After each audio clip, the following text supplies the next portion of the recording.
Cheap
and tasty chop suey!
Oh, I think I may have... Try something new with the one.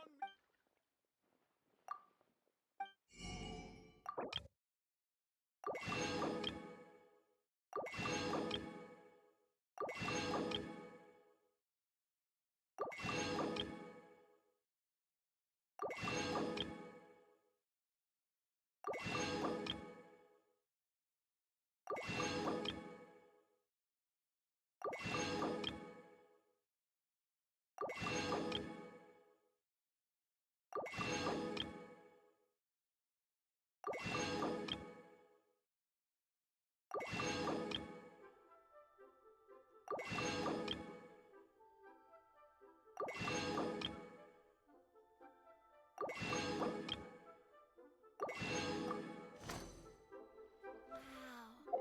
Leo is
There should be enough bark samples. Next, soil collection. I came here to assist Tainari with collecting plant samples. He directed me to come collect bark around here. But these trees are covered in mushrooms, and I have to clear them away. It's not easy. I can't help but wonder just how these mushrooms got to that size. Right. Tainari also talked about how the environmental factors influencing the growth of fungi are extremely complex and varied, each interacting with the others. Even the smallest change in one variable can greatly impact their growth process. No, I've simply been pondering a question these past few days. Do you know why fungi only grow on trees and not on grilled meat? Because that's what they've always done. They're all vegetarians.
Meow.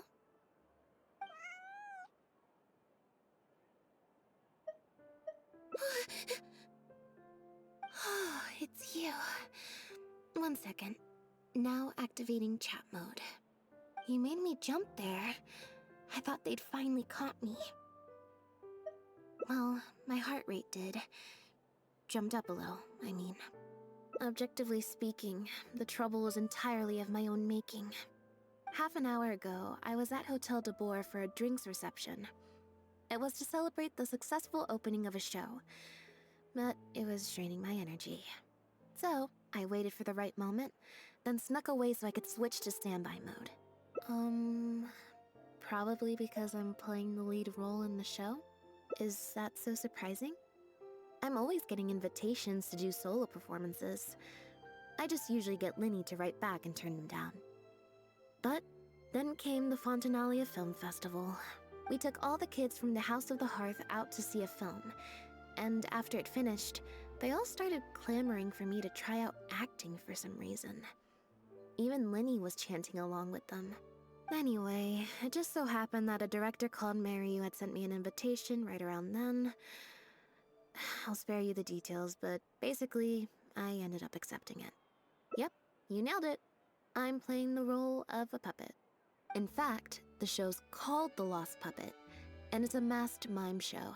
So, I don't have to do any facial expressions or say any lines. Literally just a series of physical movements. The director says it's a very avant-garde art form. Art is not comprehended by the mind, but felt in the heart. At least, that's what the director says. Anyway, if nothing else, the opening performance seemed to go down well. At the drinks reception, everyone was crowding around me, saying, "Triumphant character portrayal, faithful adaptation of the original work, unequivocally, quintessentially avant-garde," and stuff like that. But being the center of attention is draining. So the moment they left me to go harass the director instead, I was out of there. The other thing is, some weird things happened while I was on the stage. Oh, sorry, Bonnie. I didn't mean to leave you out of the conversation. My bad. No, we just met. We bumped into each other right after I slipped away. Well, it'd be kind of difficult for us to communicate otherwise.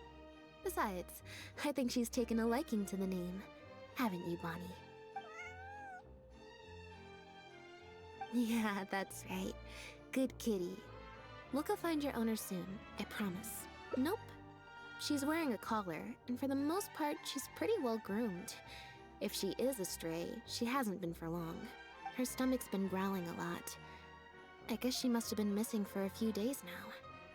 As much as I'd love to hang out with her for a while longer, her owner's probably worried sick about her. Assuming she has an owner, that is. But the reception... I should probably show my face there again at some point, even if it's just to make excuses and leave again. Decision time. Well, I just find it exhausting, thinking through all the different ramifications of different choices and so on. That's more Lenny's area than mine. So, unless it's something really important, I usually just leave the decision-making to him. It's fine. He got Fremine to make me a little something for just this situation. Poof! A phaetometer. It looks pretty over the top, I know, but it's essentially just a box of cards. He kept the design simple, so it'd be harder to break. The way it works is, I pick a card at random, then look at the number on the card. Well, for example, if the number on the card is 5 or higher, I help Bonnie find her owner. If it's less than 5, I go back to the reception. I just have to believe in the bond between me and my cards, and my fate will reveal itself to me in numerical form. At least, that's what Lenny said. Anyway, I guess I'll give you a demonstration.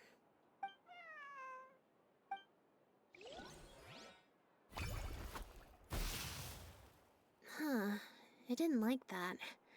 Was I using it wrong?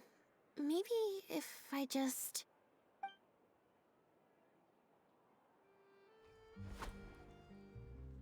Clearly, there's some design flaws to iron out. I'll have to let Fremine know. Let's see... Which card did I get? 4. Well, the cards fell on the ground though, so I don't think it counts as fate. If you want to get the right answer, you have to let fate decide.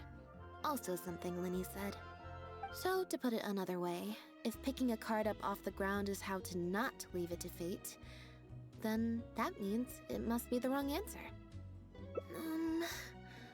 Or... Why don't you pick a card? Since I ran into you here, that means... our fates are, like... interfering with each other. Thank you. This one is final, I promise. Here, take the phaetometer. If it's 5 or above, that means fate successfully changed. Anything lower than 5 is a fail. Also, if you have your own thoughts about what I should do, feel free to share it. Now that I've got a good problem solver here to help, I don't need to run every little thing by fate.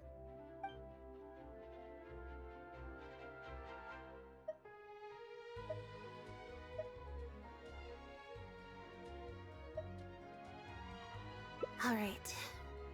Then let's see where fate will lead me.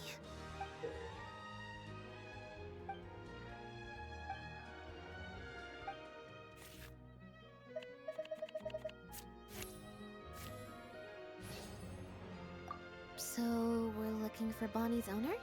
There's 20 cards in total, numbered 1 to 20. So there's only a 1 in 5 chance of drawing less than a 5. I should also mention, this time the cutoff was 5, but I just set that to wherever I feel like. To put it in perspective, I said I'd only do the show if I drew a 1. Fate can be pretty sneaky sometimes. I think I'll go to the Steambird and see about putting an ad in the paper. You wanna come along? I think Bonnie wants you to come with.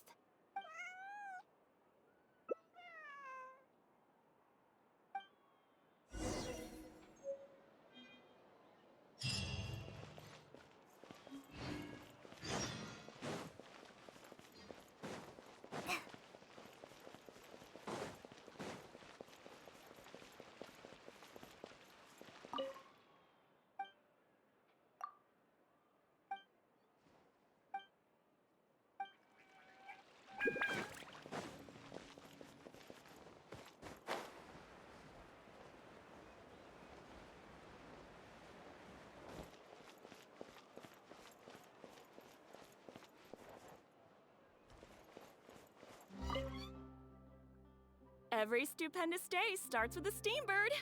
Oh, hi Lynette. Hi Traveler. What can I help you with? I don't think so. Have you picked up a stray? Yep. If there's no commission to follow up on, could we post a notice about the missing cat instead? Why, of course. What a kind thing to do. Just fill out the form. Well, we've registered you as missing. You can stay at my place until your owner finds you. Also, I just wanted to say thanks for keeping us company for so long. Well, I should probably head back to the drinks reception. Hopefully most of the people have left by now. If you've got some time, you should stop by my place tomorrow to see Bonnie. There's a nice cup of tea in it for you. Alright, see you then.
Welcome to the court of Fontaine.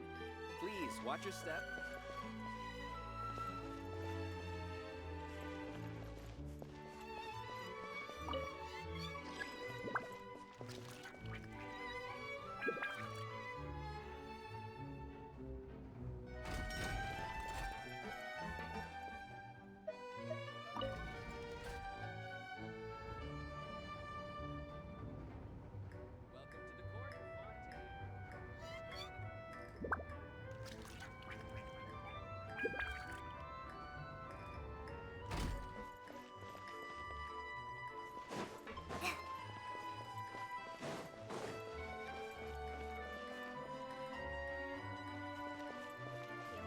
Check the Aquabus map and schedule.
Fontaine.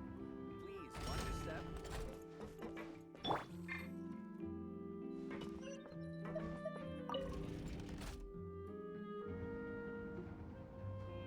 Stand with me!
I believe this cat belongs to me. I already told you, this isn't your cat. Just take a breather, you two. Oh, you're here. As you can probably see, you'll have to take a rain check on that tea I promised you. At least for now. This is my friend's cat. He's preoccupied with some important business, so I came to retrieve her in his stead. No, it's far more likely this cat escaped from the Humane Society.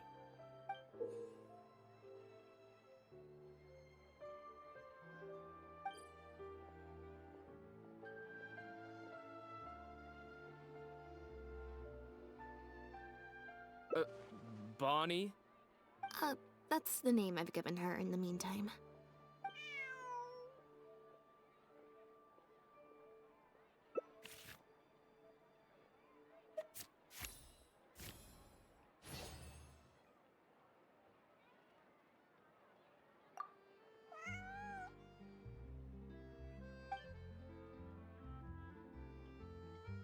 Well, this complicates things. I told you before. This is my friend's cat. It's normal for her not to trust me. Listen, I'm the director of the Humane Society, okay? We've got so many strays, dogs, cats, you name it. I'm not even the one feeding them most of the time. You can hardly expect the cat to recognize me.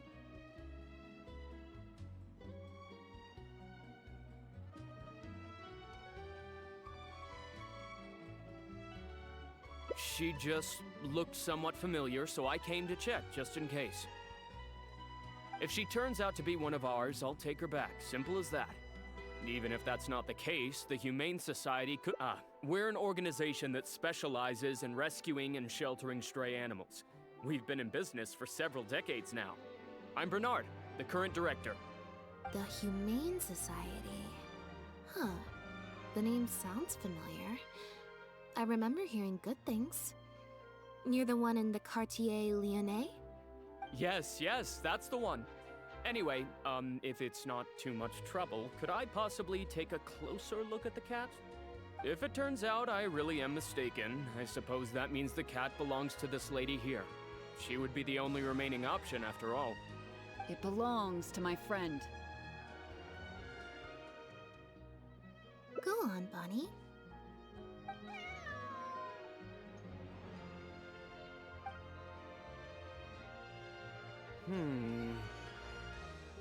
Oh, nope. Looks like I was mistaken. They do look similar, but there's an ever so slight difference in this one's fur color. Deepest apologies, friends. Well, I suppose this means I still have a missing cat to search for. Apologies again for the confusion.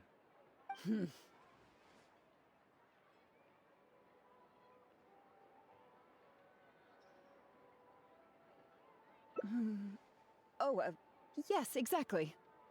Wait a second. You lied earlier, didn't you? Lied? I'm afraid I don't know what you mean. A liar always has a tell.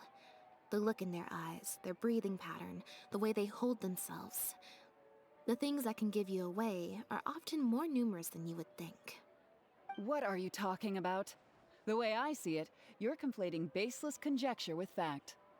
Normally, when someone is called out, their breathing speeds up as they begin to panic. But your breathing pattern hasn't changed one bit. In fact, it's been strangely calm and measured this entire time. It stands to reason, then, that your agitated behavior earlier was all an act. If you're a bad guy, I'm sure you'll take off running the first chance you get. If you're a good guy, the most likely explanation is that you're a member of the Guards, or some similar organization. And you're basing this off of? Intuition. Nothing more. Intuition. Well, I have to hand it to you, Lynette. You're right. I'm a member of the Guards. The name's Elodie. I'm currently investigating a cross-border smuggling case. This cat here... Bonnie was her name? Well, her owner is one of the prime suspects of our investigation. A couple of days ago, our suspect got wind that we were on his tail and fled. That's most likely how he got separated from the cat. I just so happened to stumble upon your notice in the Steambird, so I decided to see if he'd come back for her. But it looks like I overestimated him.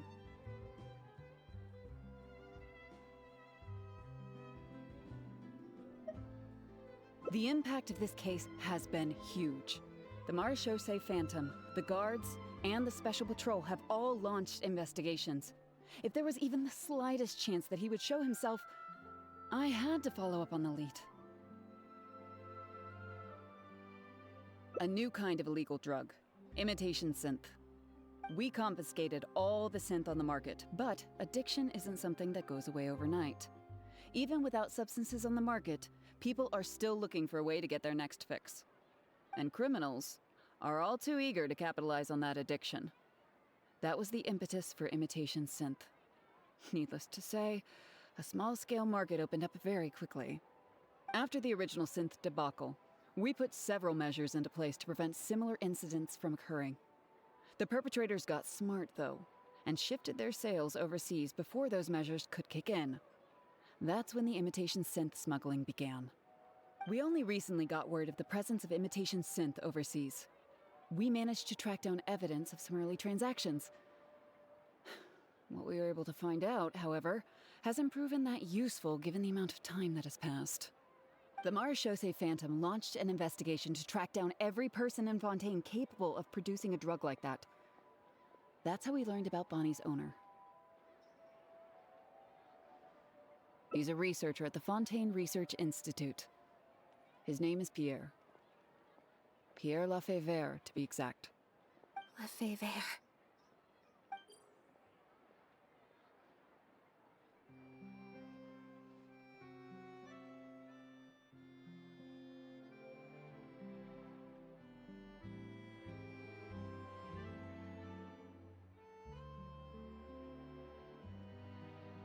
The Marechaussee Phantom found him in Poisson. In addition to the cat, he also had a pendant with him. At first, there wasn't much cause for suspicion. A search of his house didn't reveal much to go off of either. The Marechaussee Phantom very nearly left it at that. It was only later that we realized the coat of arms on his pendant belonged to none other than the Lafayette family, one of the most infamous aristocratic families in Fontaine. Obviously, this discovery prompted a further investigation into Pierre. At that point, however, we discovered that he'd already fled. Now the Guards and the Special Patrol are all searching for him. That's not possible, actually. The Lefebvre family has been gone for a long time. Exactly. Many years ago, several important members of the family, including the Patriarch, were murdered by an assassin of unknown origin. From that point on, the family's power and influence took quite the hit. The family is engaged in all manner of crimes. As you can imagine, there's no shortage of people waiting in the wings to take their revenge. And with the family severely weakened, they were able to do just that. Most of the remaining family members succumbed to sickness or hunger. The ones that survived are currently living out their days under a new identity. Pierre is one of those very survivors. He's been hiding away in the Fontaine Research Institute all these years. His true identity unbeknownst to all. Until now, that is. Well, my fellow guards have told me all about how smart and courageous you both are. And I know you possess a strong sense of justice. There could be a chance that Pierre, or one of his accomplices, might attempt to get close to Bonnie. Now that you've been briefed on the situation, I was hoping you'd help us keep a lookout. If I take Bonnie back to the guards with me, there's no way Pierre will try and come for her. Not even the most daring of criminals would attempt something like that.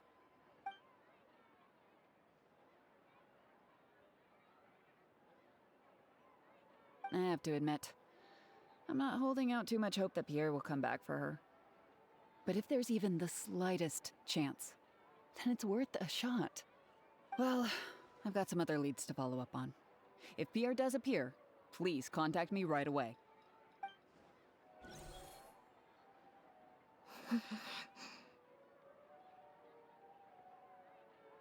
It's nothing. I'm fine. It's just the head of the Lefebvre family.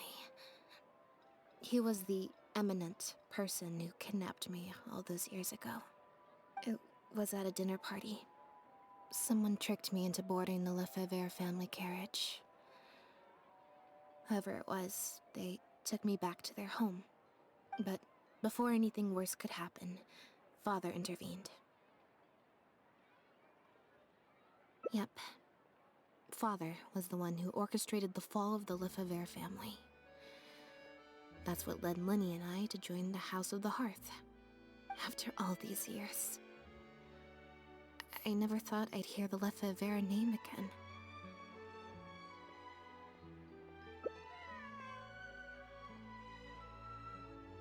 Don't worry about me. I wasn't feeling sorry for myself. I was just thinking about Lenny. He's been acting strange recently. He avoids me for days on end, consumes himself with some secret investigation, and then out of the blue pushes me to do that acting job. Thinking about it now, it's almost like the one I drew from that deck of cards was part of his plan all along. He must have asked Fremine to help him out. In any case, I know he's hiding something from me. He's really pulled out all the stops this time. It's very possible. I'm sure he tried to send me away because he was afraid it would bring up some painful memories for me. It wasn't necessary, though. Even after all these years, he's still as overprotective as ever.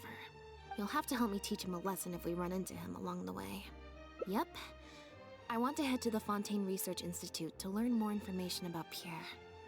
Just let me activate search mode, and then we'll head out. Who knows? Maybe we'll run into Lenny along the way. A little bit of both, perhaps. For the most part, though, I just have the sense that something's not right. Something isn't adding up about Pierre's story. I'm just not sure what.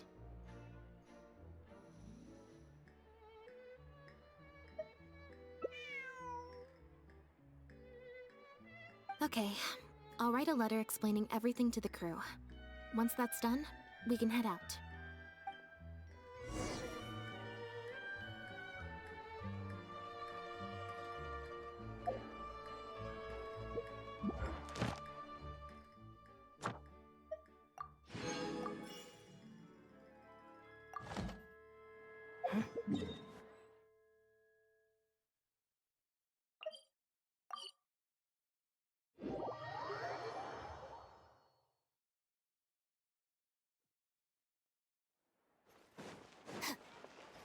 Ad Astra. Thank you for completing today's Ad Astra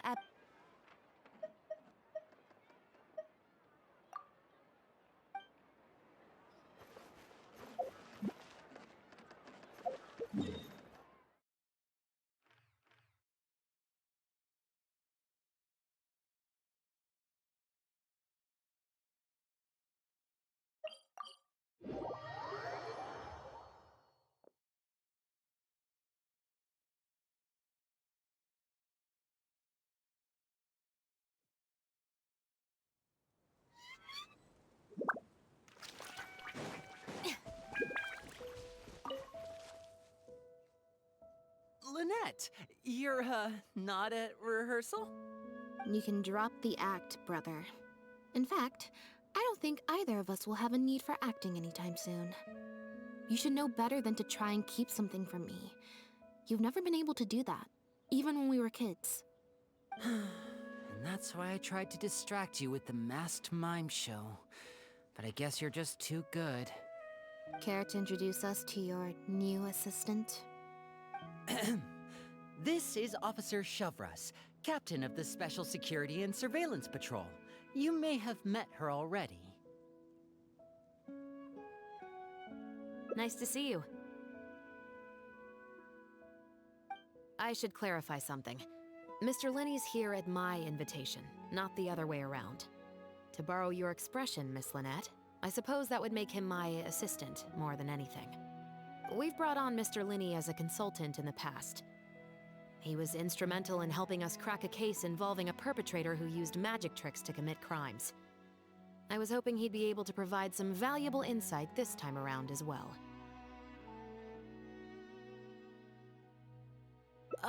So you've heard everything then? That's exactly why we're here. There's always been questions surrounding the fall of the Lefebvre family. Some people even believe the House of the Hearth was involved. Whoever was behind it all was extremely cautious. They didn't leave a shred of evidence. This very fact, however, leads me to believe it was indeed the work of that Harbinger. I took a look at the entrance and exit records of all the carriages that night.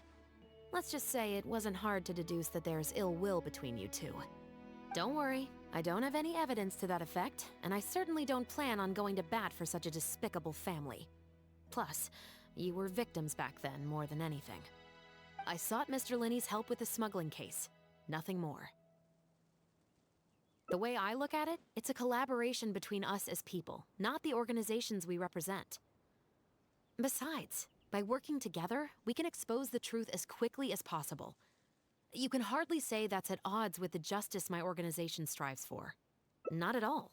I was planning to invite you from the very beginning, Miss Lynette. It's just that my assistant here raised some objections. Linny, I'm not the same person I was back then. That little girl who did nothing but cower in the corner in fear, she doesn't need saving anymore. I'm sorry, Lynette. You're right. I let my concerns get the better of me. Oh, and the next time you want to distract me, you should try a different approach. Who's this? You pick up a stray while I was gone? It's a bit complicated. I'll explain later. Anyway, her name's Bonnie. Well, if there are no objections, then I suppose the only thing left to say is... Lynette, Traveler, welcome to the team. It appears the Lefebvre family was very particular in their use of insignias and emblems. The family would use different emblems to mark differences in status, blood relation, and the like. In fact, the insignia that was discovered on the pendant was used to represent an illegitimate child. It's highly likely. That very status might have been what allowed him to emerge from the fall of his family relatively unscathed. It would also explain why he was able to assume a new identity as a researcher with relative ease. We discovered something interesting, though. After talking to some of his co-workers, it appears he pretty much works at the Institute in name only. He's practically been cast out. Apparently, Pierre was once addicted to synth. He tried to use the resources at the Institute to create a substance with a similar effect.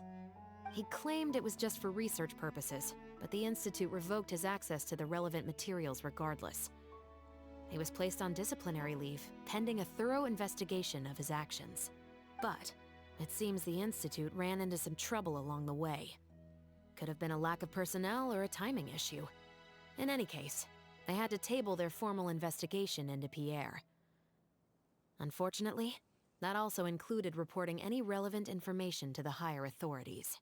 As for his family background, it appears none of his co-workers at the Institute were aware of that information. All they could tell us was that he was quite the recluse.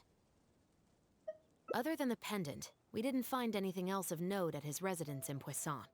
Based on the samples of imitation synth we've been able to analyze, It appears the substance leaves behind strong traces wherever it's produced or stored.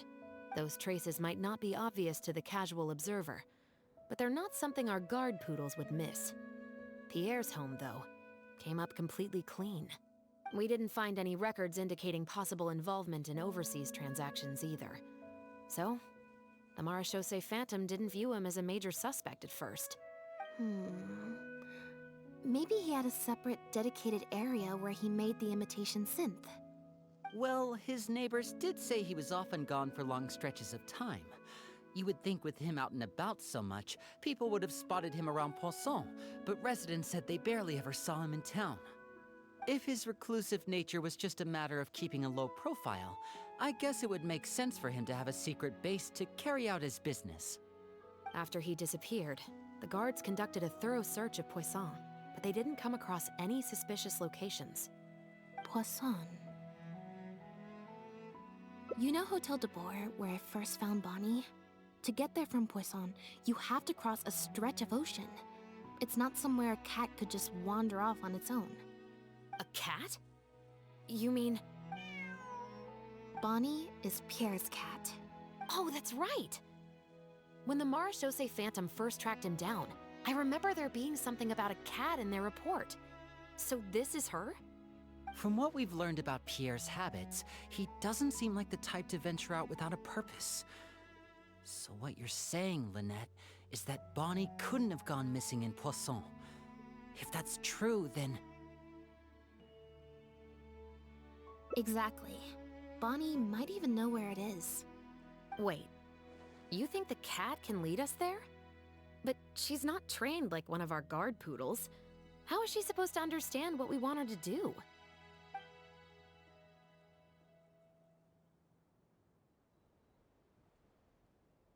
Meow. Meow meow. Meow?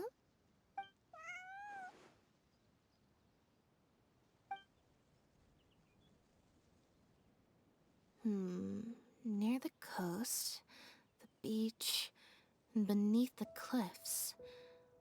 The place we're looking for is most likely north of the court of Fontaine. Well, I've certainly never taken a witness statement like this before. Well, if it works out, maybe it's something worth getting used to. Cats and humans are actually pretty alike. When it comes to communication, most of what we want to convey can be accomplished through body language alone.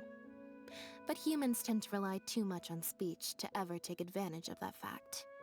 Of course, body language has its limitations. You're not going to be able to get across anything too complicated. The important thing is that we now have a lead. Let's try and find a place that matches the clues Bonnie gave us.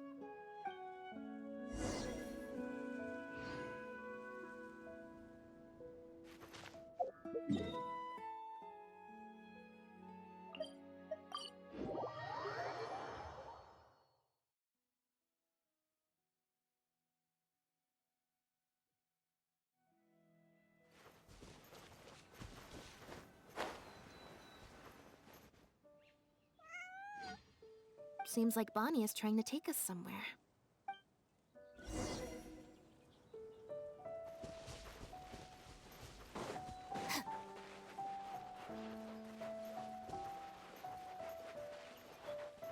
Gardamex ahead. Look out! Kamisato out! Sumetsu!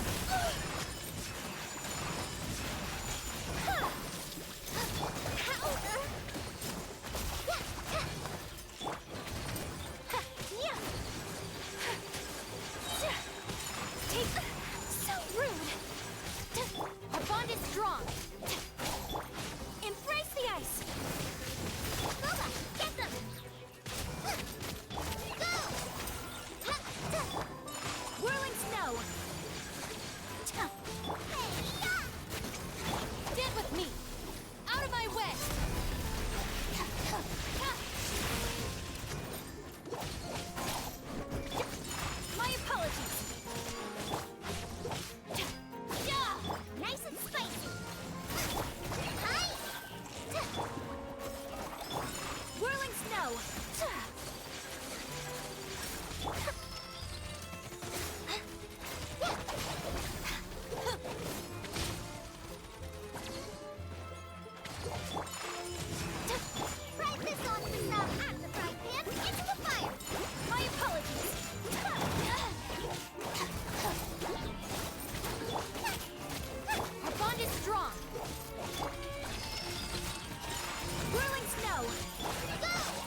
Lynette. You found this place so easily.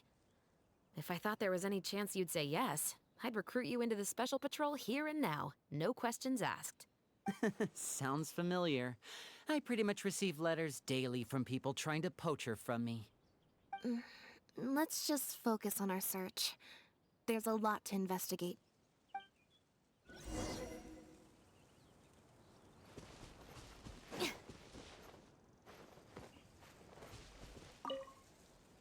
The material these bags are made of, it's quite rare. It's the very same, actually. Romaritime flower fiber. But there's something special about the composition of these bags. I took a closer look, and it appears they're not only waterproof, but also corrosion and leak resistant. Even the strings look specially designed to keep the bags closed nice and tight. I came across some bags made of the same material just now, but they were much smaller and thinner. From the look of them, they seemed far less durable as well. Very similar, actually.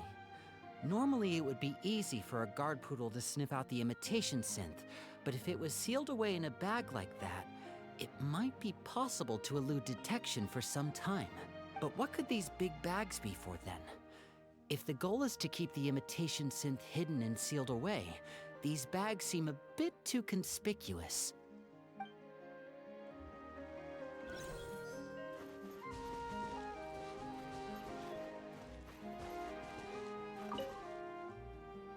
Aha!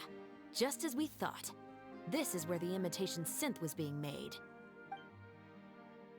Looks like he's got more than just imitation synths stashed around here. In addition to the raw materials needed to synthesize the substance itself, there's a large quantity of cleaning agents and a few drugs I haven't been able to identify. These cleaning agents are likely used to dispel traces of the substance, like its smell. The Special Patrol did some digging into imitation synth. Our records indicate that it's very difficult for ordinary people to detect traces left behind by the stuff. I'm sure that was the case for Pierre as well. It must have taken a considerable amount of time and skill to ensure all those traces get washed away. But what are these other drugs for?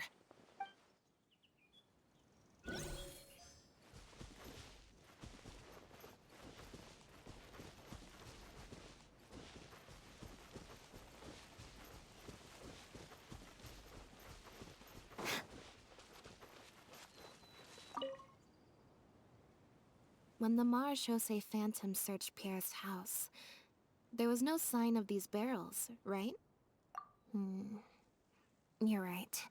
That doesn't seem like his way of doing things. How did he get them here, then?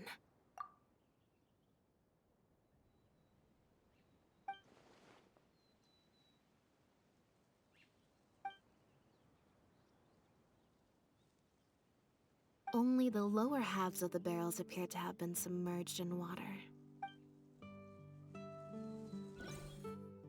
Based on the various ingredients we've found, this appears to be where Pierre was cooking up his imitation synth. It looks like he used a special cleaning agent to get rid of any residual traces of the substance on his person before he left. That's how he was able to get past the guard poodles. So then he transferred the imitation synth into small sealed bags and took it somewhere else for the drop-off. No. I don't believe our suspect is the kind of person who'd go around carrying incriminating evidence with him. That would potentially create too many eyewitnesses. The cleaning agent and the sealed bags might get past the guard poodles, but if a member of the public or even a guard on patrol happened to see him during the drop-off, a quick search would reveal everything. That's still a very risky operation. The barrels we found were wet around the base, but the top half was dry. As if they'd been standing upright in the water. If you put a barrel in the water, it will normally float on its side. Unless it's heavily loaded, in which case it'll sink. Yes. With flotation rings around the body of the barrels, they'd stay upright in the water. And then he could afford to load them more fully. You think he used floating barrels? I suppose if he acted at night, when there are very few other boats around and visibility is low, it's a valid theory. We can't rule it out. But then, wouldn't the barrels be carried off by the waves or the currents? How would the person doing the pickup know where to look?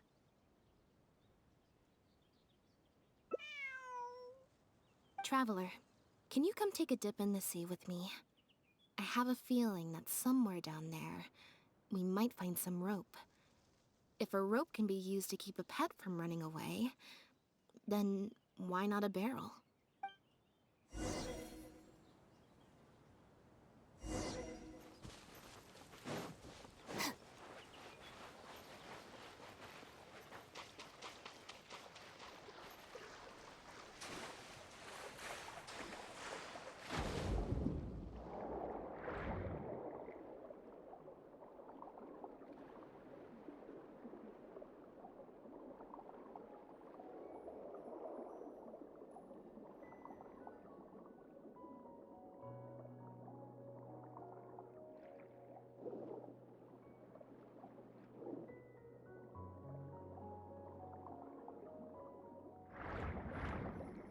This isn't the place.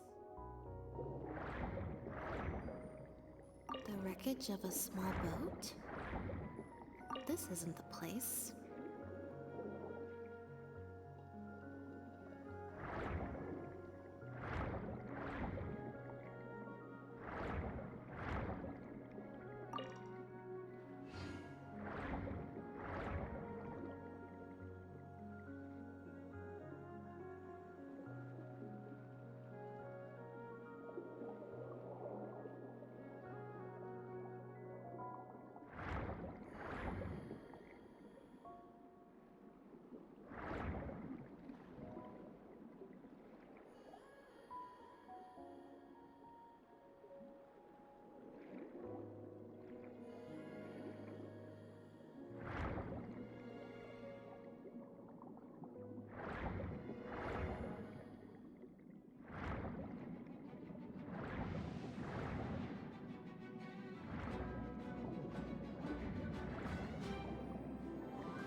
Got it.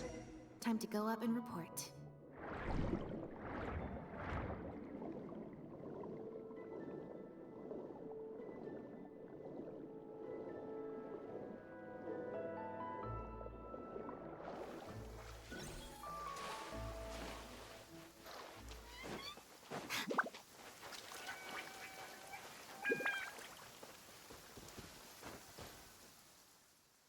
As As expected, we found a few pieces of rope and some anchoring stones underwater. If you attach them to a floating barrel, it would look like this. With this anchoring system, it would be possible to use floating barrels for the drop-off. You would just need to drop them in the water at the agreed-upon location. We also came across the wreckage of a small boat. It must have been left out on the water and capsized due to the force of the wind and waves. Its small size, however, would have made it perfect for staying undetected. Let's talk this through. Based on the evidence we've collected, it seems like Pierre would row a small boat out to the agreed-upon transfer point, drop off the barrels, leave, and then row back and retrieve them after the transfer was complete. It could be that he was trying to avoid meeting up with his associate face to face. As one of the sole survivors of the Lefebvre family, maybe he was just used to that sort of elusive lifestyle. It seems like Pierre deliberately chose the floating barrel method so that the goods could be dropped off and picked up at separate times. That way, the two parties wouldn't have to meet each other. Well, if that's the case, they must not have a very close working relationship. Let's not jump to any conclusions just yet. Assumptions can be detrimental to solving a case. It's possible they were just trying to keep a low profile. Two boats sailing to the same location at once could be too conspicuous. The most important thing is that we can now confirm Pierre wasn't acting alone. The floating barrel drop-off system is proof enough of that. Let's say for now that he was only in charge of producing the imitation synth. That would mean there has to be at least one other person involved in the operation, likely in charge of transporting the goods across the border. Since we've determined that the goods were transported by boat, maybe we can track down some travel logs or something. We can certainly check the various ports for that information. It's possible, however, that Pierre's associate also used a small boat for the transport, and docked along the shore rather than at a large port. If that's the case, it's unlikely there would be any record left behind. Absolutely. Before Pierre disappeared, we made sure to investigate all sorts of outward-bound vessels. We also had port authorities keep a lookout for anything suspicious.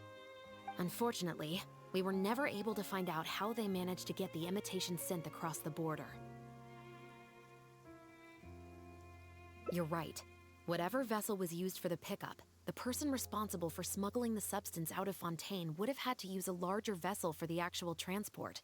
That's the only way they would be able to smuggle on a large enough scale to make a profit. They must have found a way to disguise the imitation synth to clear port inspections. Exactly. We can't let any opportunities slip through the cracks. Although, given the amount of ports that could be involved, we should probably split up. I'll run home and ask some of my brothers and sisters to try and dig up some information. I should also head back and update my platoon on our progress. I'll grab some reinforcements while I'm at it. Lynette, Traveler, why don't you head to Lumiduce Harbor and see what you can find out? All right. Come on, Bonnie. You too.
don't need an umbrella. Just pick up the pace.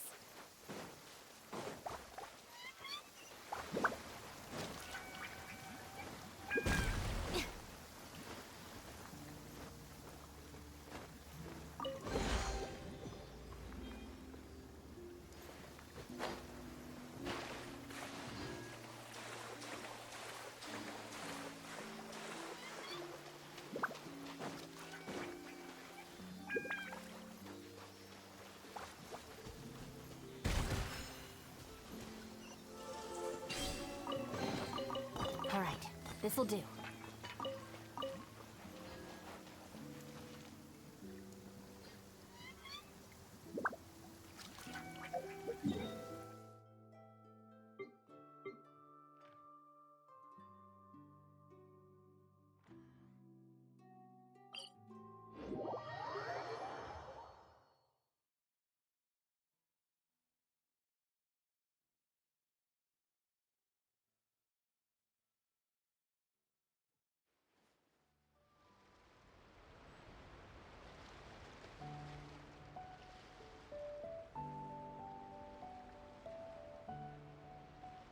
The criteria for certificate exams are straightforward enough.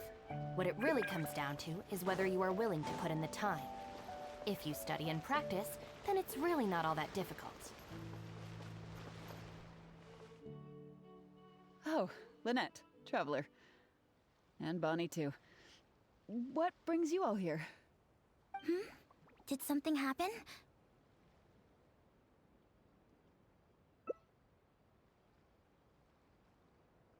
Oh. I see. Thank you for everything you're doing for the people of Fontaine.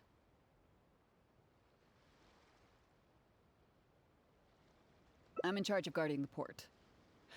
You mentioned you were after some travelogues, right? I can go fetch those for you. Looks like I've got another hard day of work ahead of me.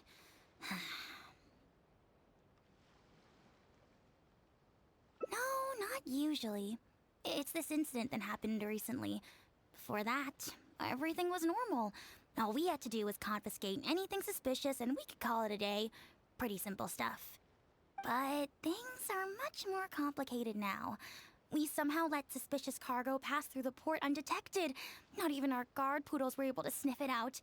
Even worse, we still don't know how the perpetrator was able to conceal the goods so well. By suspicious cargo, do you mean imitation synth? Yep. However, prohibited substances are just one example. We confiscate all sorts of contraband during the course of our inspections. Or at least, we're supposed to. So what happens to the goods you confiscate? Oh, we keep them in a storage locker. If they turn out to be something particularly dubious, we'll turn them over to the Maison Orderly.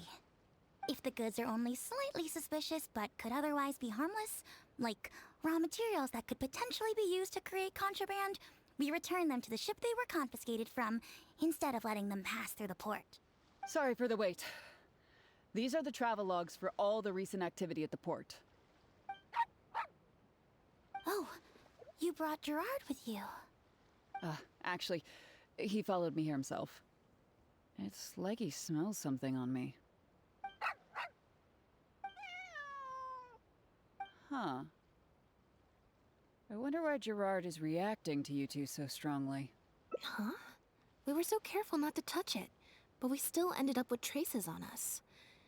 If it leaves a residue so easily, I just don't understand how the culprit was able to disguise the goods at all. Why don't you have a look at the travel logs first?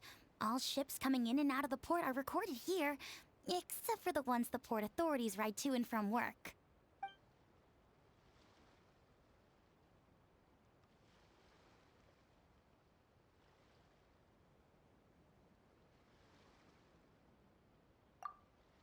The Humane Society.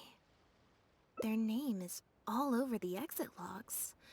The purpose for leaving is always listed as overseas adoption. Ah, the director of the organization explained that actually. He said a lot of the cat and dog breeds unique to Fontaine are also very popular overseas. So his organization offers an overseas adoption program. Bernard, The director of the Humane Society was the man who came looking for Bonnie earlier.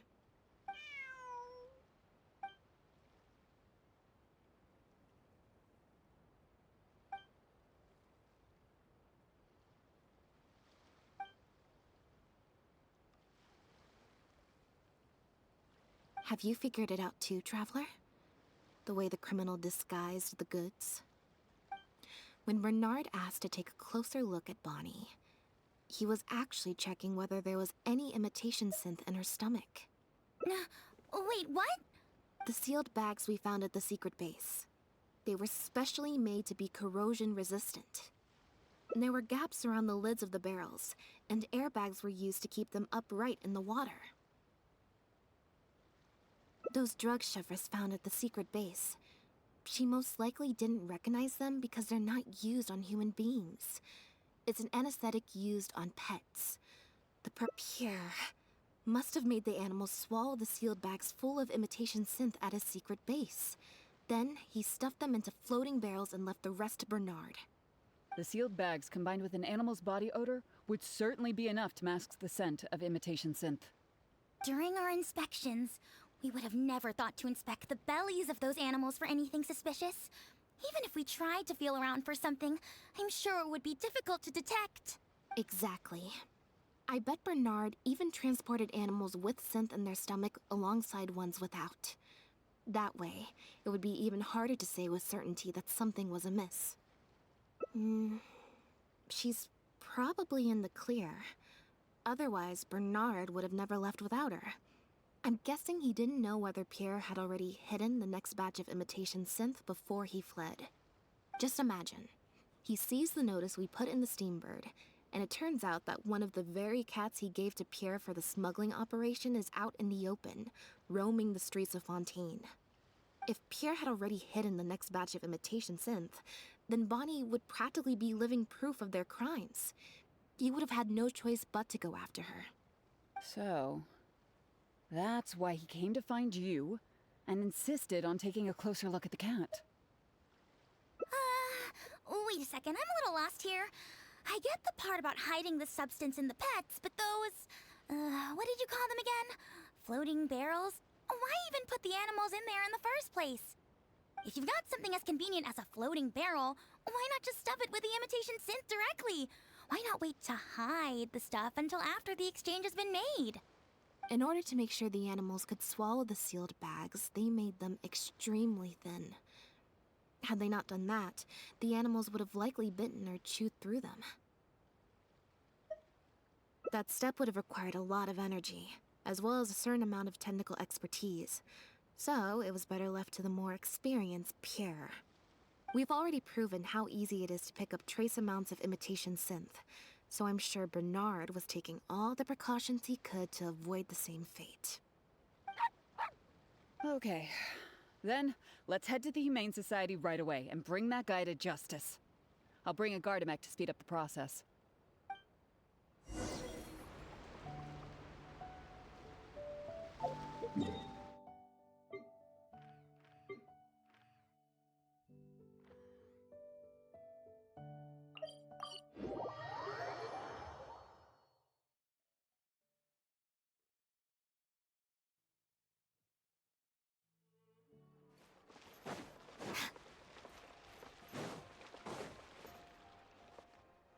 The headquarters of the Humane Society should be somewhere around here.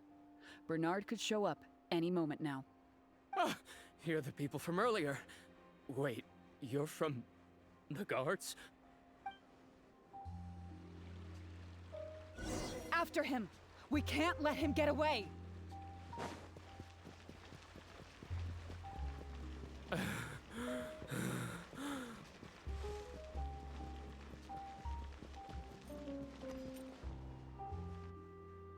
Give it up, Bernard.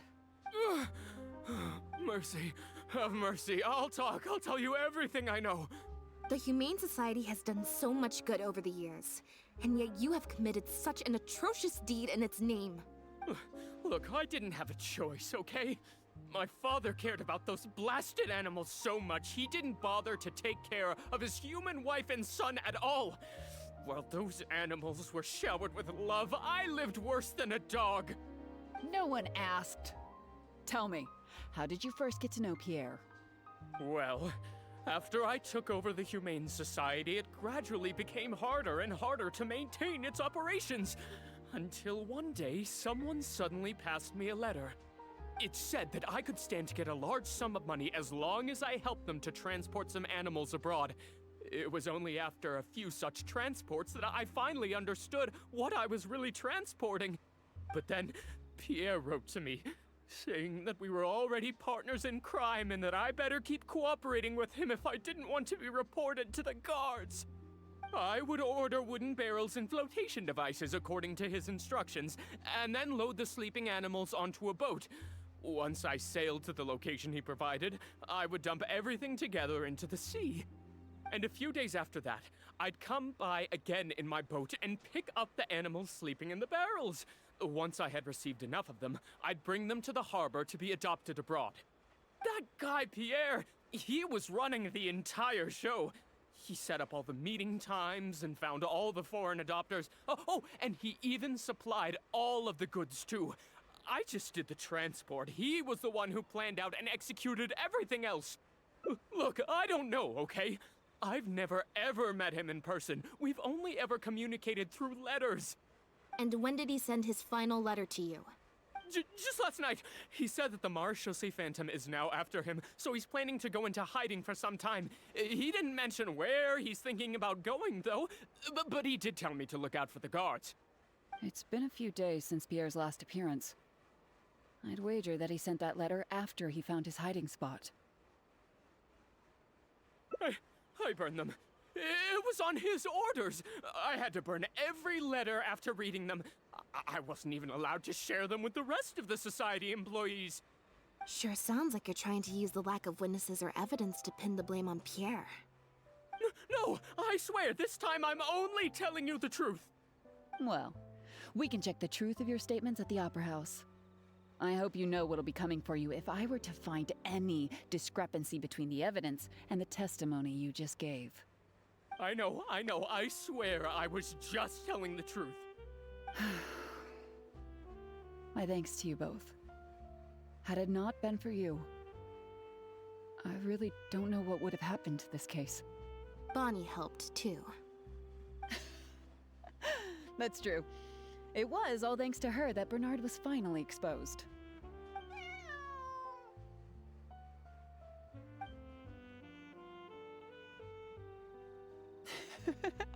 And it looks like she's grown quite fond of you two as well. Then I'll leave you be. Just let me know if you find any other new leads.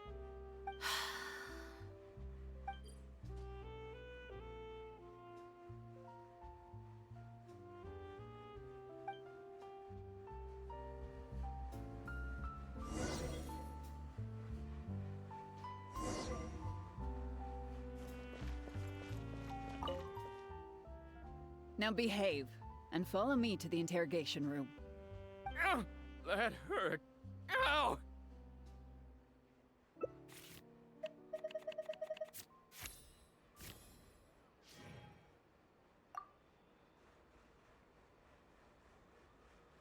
Is everything really over? I still feel like the relationship between Pierre and Bernard is not as simple as it appears. Also, I've had this strange sense that something's off the entire time we've been on the case. And it has only gotten worse. Ugh. No good. I've still got nothing, and I'm nearly out of energy.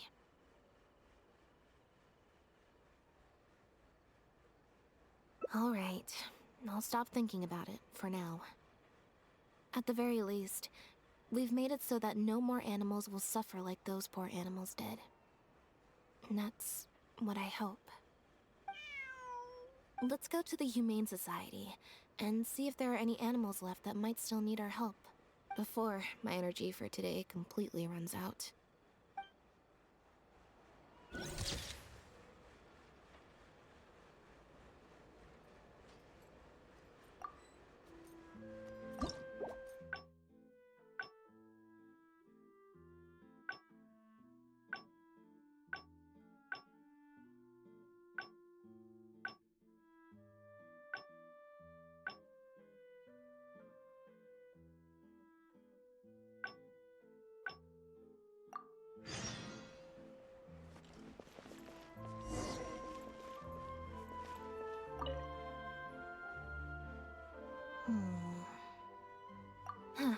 Was that obvious, huh? Well, even though it didn't feel like Bernard was lying, after talking to him, I'm getting an even stronger sense that something's not quite right. We investigated so quickly that perhaps we've missed a thing or two along the way. Let me activate deduction mode and consider things again from the top to see if we can find anything new. Is there still anything unresolved or strange that we should try to consider?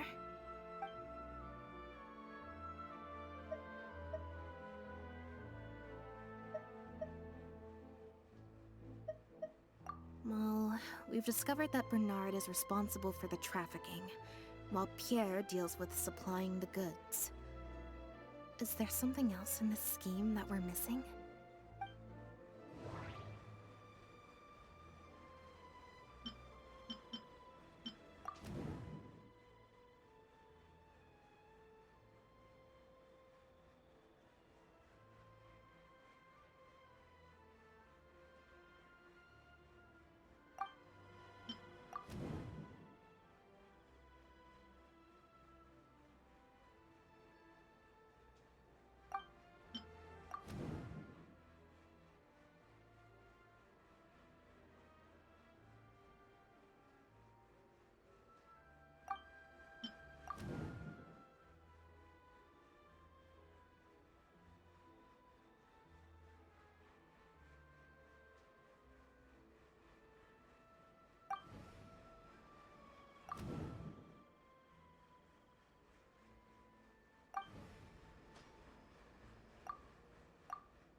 There's no need to rush.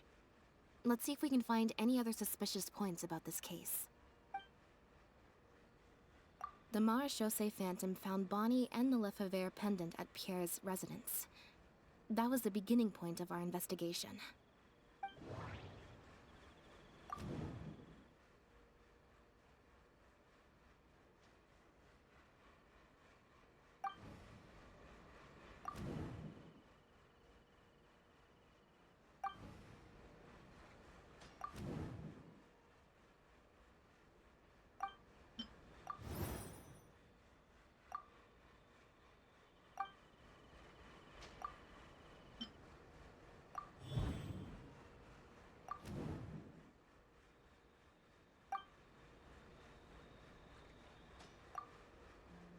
Why would he leave such an obvious trail for us to follow, when he took so much care to not leave any traces of imitation synth in his home? Bernard claims to have received a letter last night from Pierre. In the letter, Pierre stated that he had gone into hiding. Is there something wrong with the letter?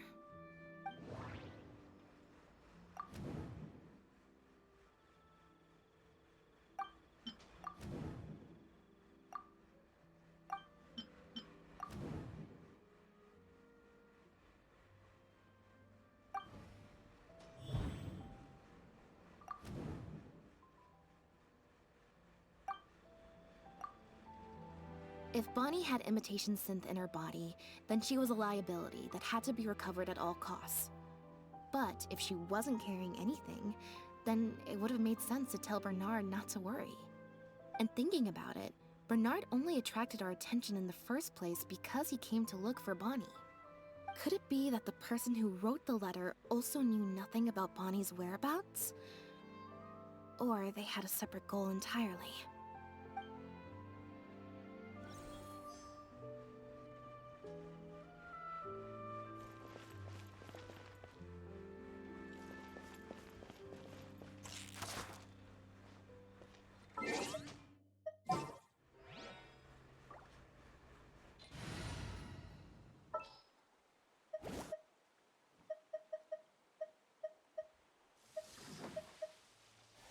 Stay close. Now behave, and follow me to the interrogation room. Ow! That hurt.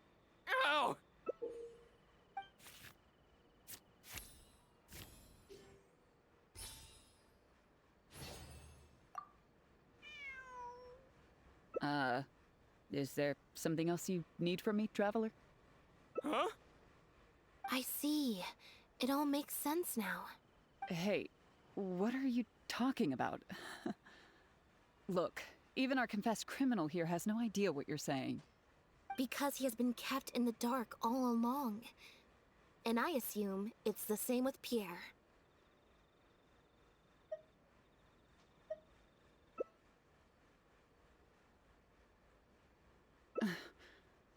That never quite added up for me.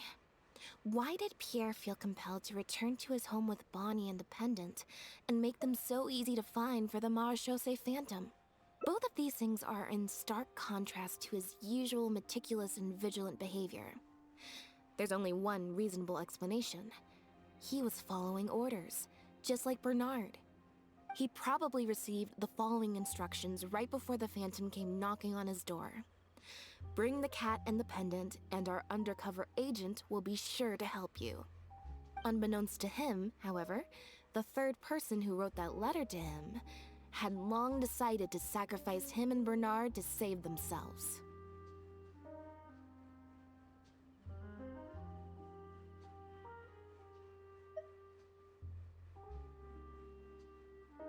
What? You can't be serious. There was a third person involved? If you focus only on Bernard's testimony, it's easy to believe that only Bernard and Pierre were working together. The case appeared extremely simple. Bernard did the trafficking, Pierre the imitation synth production, drugging, and stuffing. Wait. But that doesn't make any sense. If that's the actual truth, then as soon as Pierre is caught, he'll explain his side of the story and the third person will... Yep, which is why the third person made sure that Pierre would never be found again. Once they had instructed Pierre to expose himself, the third person wrote to Pierre again, suggesting that everything had been taken care of, and he should take Bonnie and safely return to his base.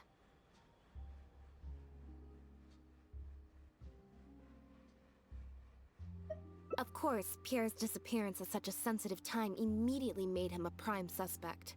Knowing that Bonnie had last been seen with him, all the third person would have to do from that point on would be to lead the Phantom to investigate the Humane Society and get Bernard to confess the truth.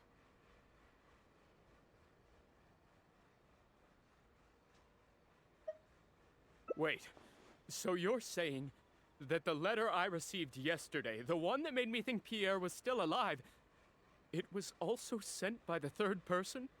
Is that what happened? Chevra said that assumptions can be detrimental to solving a case.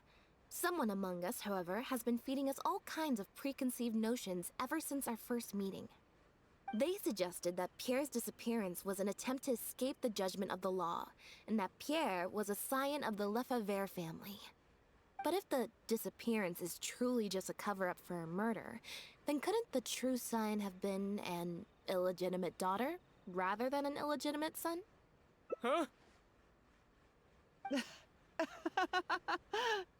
Haven't you taken this joke a bit too far?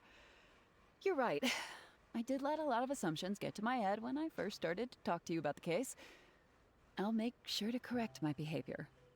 You deliberately fed us lies, but even you could not control every last detail of your plan. There was a flaw in your scheme, and something didn't quite go as planned. Getting the Marechaussee Phantom to notice Pierre was only the first part of your plan. Had they failed to take notice of the Humane Society, they could have cast a wider net. And you couldn't predict what they might possibly find, if given enough time. This, of course, was the main weakness of your plan.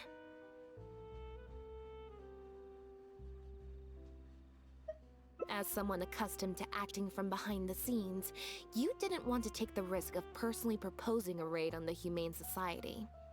So, you thought about pulling a few more strings, so all the suspicion would point towards Bernard and his society.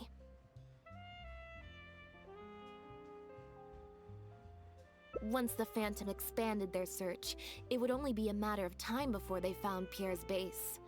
If a cat last seen with the suspect turned up dead at the imitation synth base, It wouldn't be long until the Phantom would figure out exactly how she had been mistreated and turn their eyes towards the one organization that has been sending boatloads of animals out of Fontaine.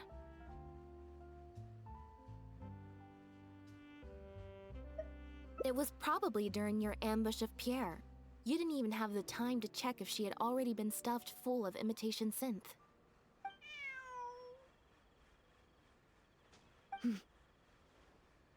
Still, you soon found another opportunity. Before long, Bonnie had made her way back into the city, and even popped up on the Steambird. Like Bernard, you desperately wanted to confirm the contents of her stomach, so you hurried to find us. Unlike Bernard, however, you were hoping that Pierre did have the time to make her swallow a load of imitation synth. While investigating the suspect's cat, we unexpectedly discovered that the suspect has been smuggling imitation synth using living animals as intermediaries. That was your plan, in any case. With that, you'd have been able to lead the investigation towards the Humane Society. Bonnie had managed to escape before Pierre was able to stuff her full of imitation synth. That part of your plan could no longer be carried out. But as shrewd as you were, you came up with another plan right away. You manipulated the Traveler and I to help you identify Bernard as a key suspect.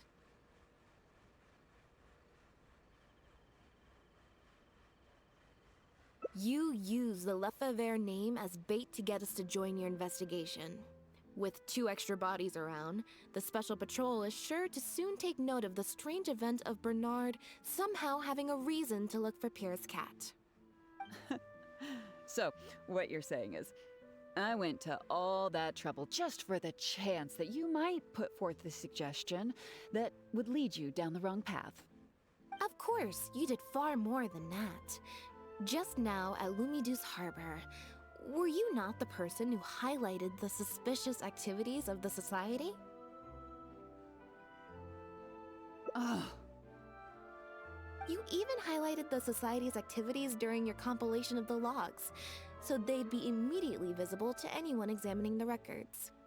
Moreover, the logs contained no records of the Port Authority's activities. In other words, your activities.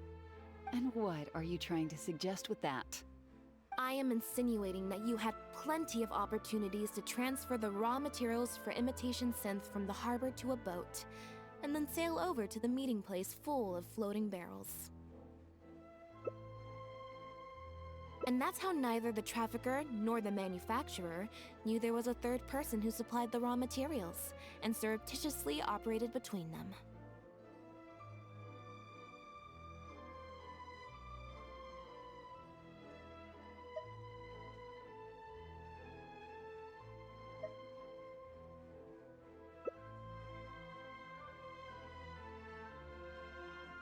Pierre manufactured imitation synth using the raw materials you provided, stuffed the animals, and placed the animals back into the barrels. Having received the green light from you as Pierre, Bernard then retrieved his animals and shipped them out of Fontaine once he had received enough for a full batch. This is the truth behind your smuggling ring. I can't believe it. I never put 2 and 2 together. You've sure got an extremely lively imagination. So what do you think she's going to say next? Ever thought about a career in writing crime novels, huh? It appears that it's quite easy to predict what you'll think or say. Then if we apply that to this case, we can also think of a few places to look for incriminating evidence. You know very well that this case will not end until Pierre is found, so you will have him commit suicide out of fear and shame to end the investigation for good. That way, you can also pin the blame for the overseas smuggling activities, the theft of the harbor's confiscated raw materials, and even the Lefebvre name on him. After all, dead men tell no tales. But you still want it to appear as if he had sent that last letter to Bernard, so you have to make sure he cannot be found until after Bernard has confessed to the authorities. To do that, you either will hide his body until you've found an appropriate time to set up a fake suicide scene, or you'll dump it someplace where it'll be hard to determine the exact time of death. Submerged in water, for instance. The location would ideally allow you to keep the body hidden for some time while also letting you keep an eye on it.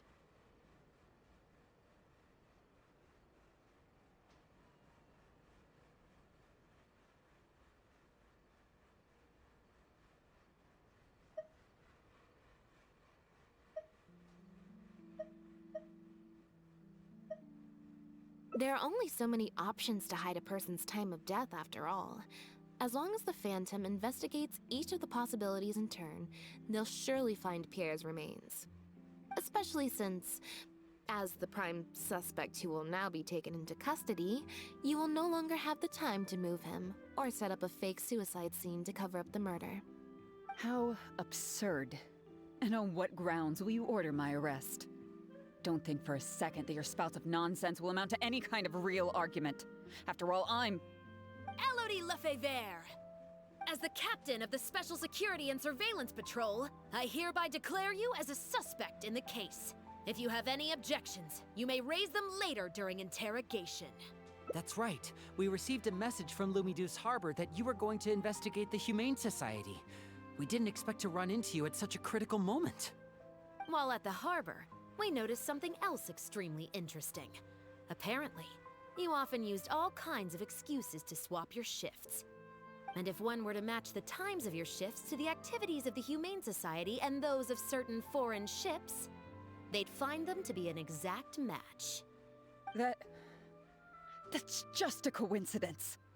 Yes, I'm sure you have already thought of a dozen different ways to explain away the suspicious activities, but as far as evidence goes, that should be enough to warrant taking you into custody. Don't worry. If it turns out that the guards are still unable to find any evidence after all this, Lynette and I will do everything in our power to clear your name. Although judging by her reaction, I assume no follow-up from us will be needed. The Lefebvres were infamous for using disguise and infiltration to achieve their goals. Who would have thought that they would have planted someone within the guards? Judging from the timeline, they likely arranged for you to enter the guards before the fall of the clan. But they probably didn't expect you to turn it to your advantage and use your job to save yourself during the purge. Not only that, but you actively participated in the interrogation, arrest, and judgment of the Lefebvres during their fall, thus clearing yourself of suspicion. You brutally and cruelly abandoned your allies as soon as they outlived their usefulness, just like a lizard cutting off its own tail in order to live. You've been doing this for years. So you played me like a fool after all? Ah!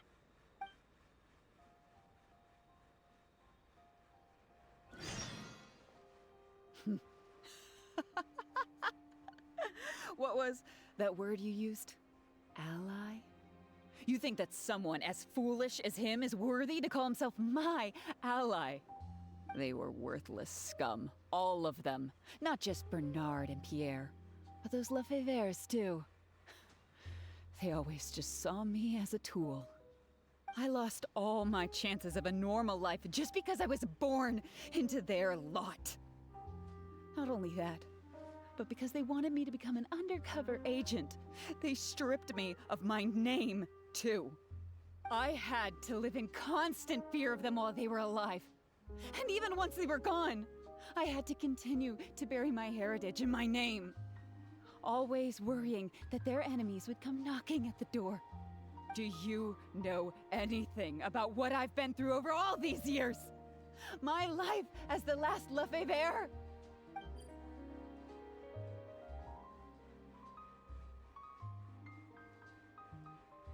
I don't, and neither do I care.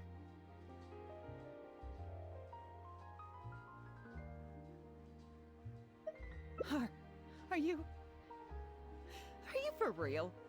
Aren't you a Lefebvre victim too? Elodie, you're the only one still living under the shadow of a name. That's enough. Keep your hands where I can see them and do not resist arrest. If you have more to say, save it for the interrogation room. What a joke. What a joke! Hey!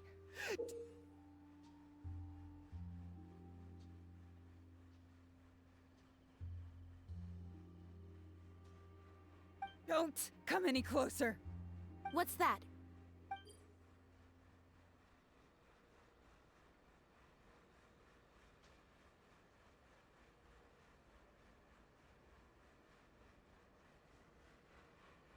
Know what this is? I've secretly planted loads of explosives in the Humane Society. Just one step closer and... whether they're cats, dogs, or just unlucky human employees, they'll all be blown up into smithereens. Surely, you bunch of goody two-shoes won't let that happen, right?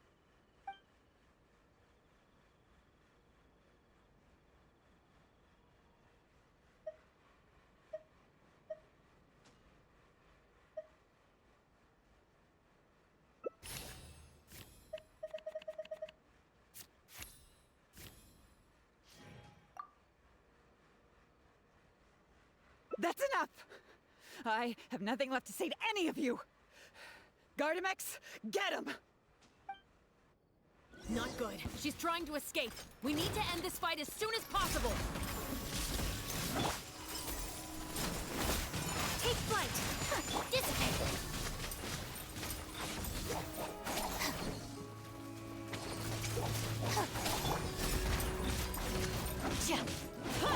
My apologies!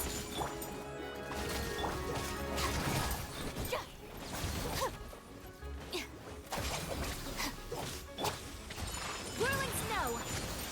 Take flight! Kamisato art! Sumetsu! Yeah, out of my way! Flee! Whirling snow! Boba, get them! Racy and help! Midori is attacking me! Our bond is strong! My apologies! We shall prevail! Sakura swirl! Busted so quickly, huh? Good thing I've already bought enough time to escape. Ah!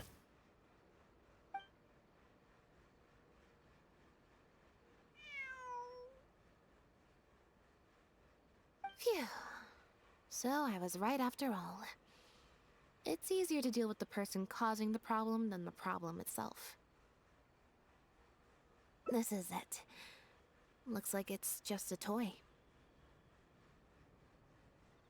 Guess that's probably why she suddenly flipped and knocked out Bernard. He probably knew that there were no explosives at the Society.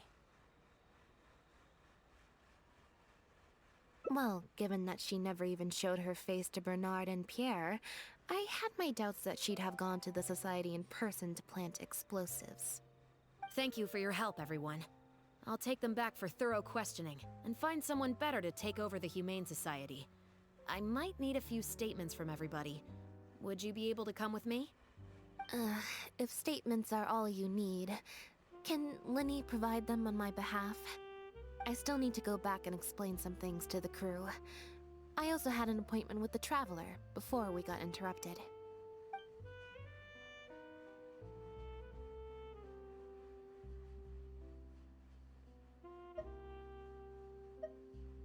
Ah, so you do remember. Yes, I invited you to come over to our place. Once I'm done talking with the troupe, I'll make a nice cup of tea and bring Bonnie to wait for you outside of my door.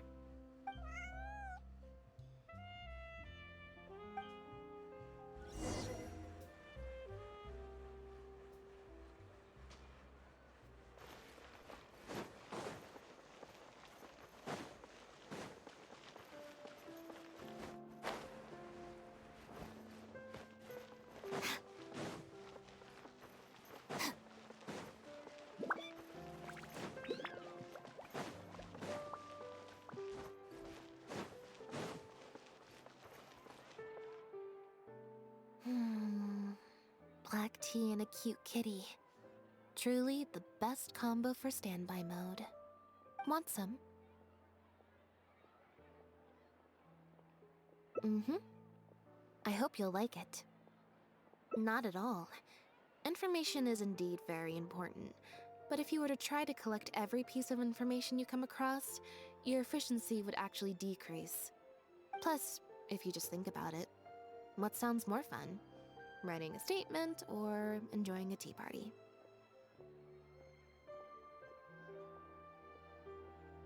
Great answer. That'd be my pick too. Had we not run into that case, we could have spent the entire day like this. But now I'm running low on both time and energy. You're right. I can sense it. I'm recharging very quickly at the moment. Something about her rubbed me the wrong way since the very beginning. But to be more precise, it was probably around the time when I saw Bonnie try to get away from her. Elodie tried to get close, but Bonnie deliberately dodged her. Maybe Bonnie had tried to evade her before at Pierre's base. Or perhaps Bonnie just instinctively knew that she wasn't a good person. Not everyone who likes cats is a good person. But if cats like you, you're probably alright. Humans tend to overthink things, but cats rely on their instincts, and they're pretty sharp. I mean, just look at Bonnie. She took a liking to you the moment you met.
Just let me know if you ever find yourself in a pinch. I can help you out.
Miss Layla's alternate personality, yes?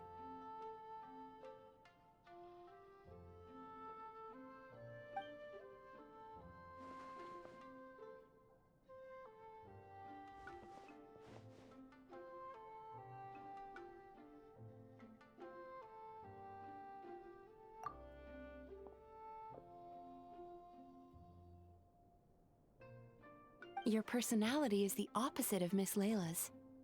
Almost like a mask worn over her original personality.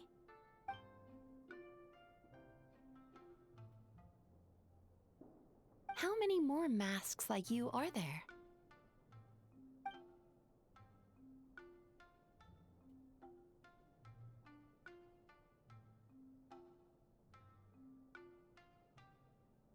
My response depends on your answer, so please do so. But let me be clear, lies are of no use here.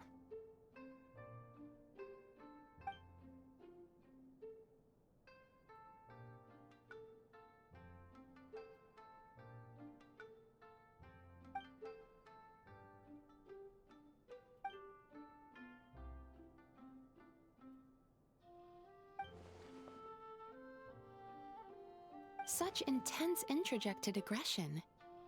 Does Miss Layla rarely receive positive feedback in her daily life?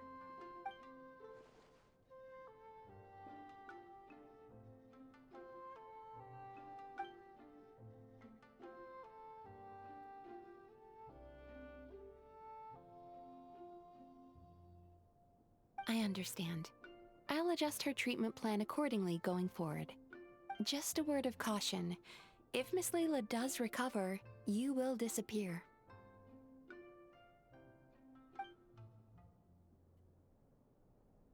Huh?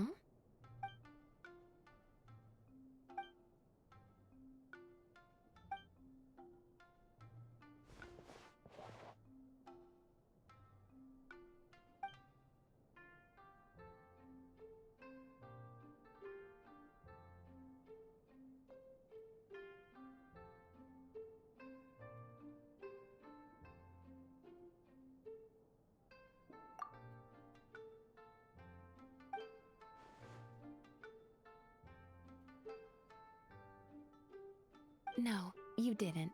Please relax. You did, however, suddenly wake up during the treatment. It gave me quite a start.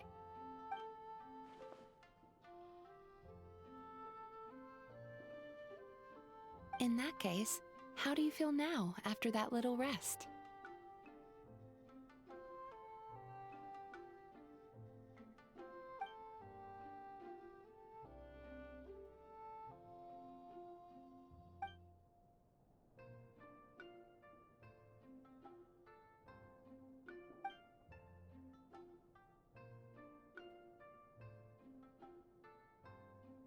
It's okay. That's enough for now. Dreams are cherry blossoms carried by a swift current. Thinking of them fondly from time to time is fine. But should you try to reach out and grab them,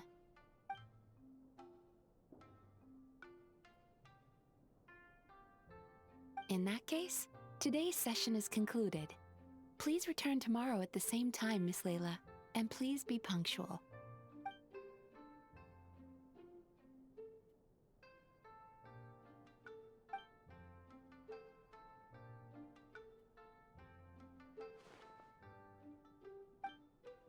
Sorry, I'm still registering the last customer.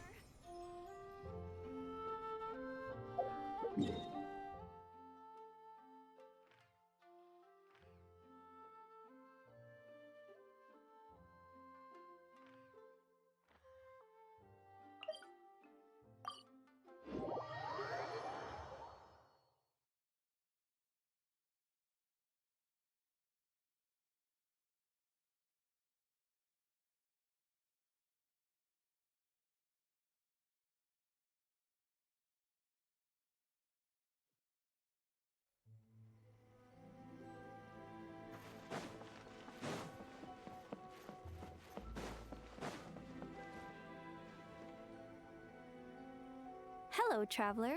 Are you here for a fortune slip? Apologies, but now isn't the best time.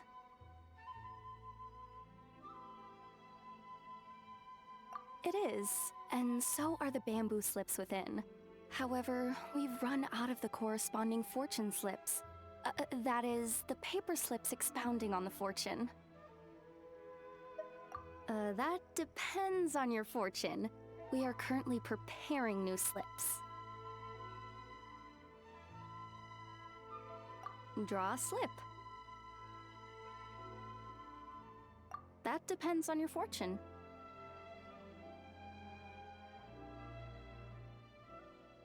We are. And you've looped around to a great fortune indeed. Oh my, I was just wondering who wandered by. Why, it's you, little one. Are you here for a fortune slip?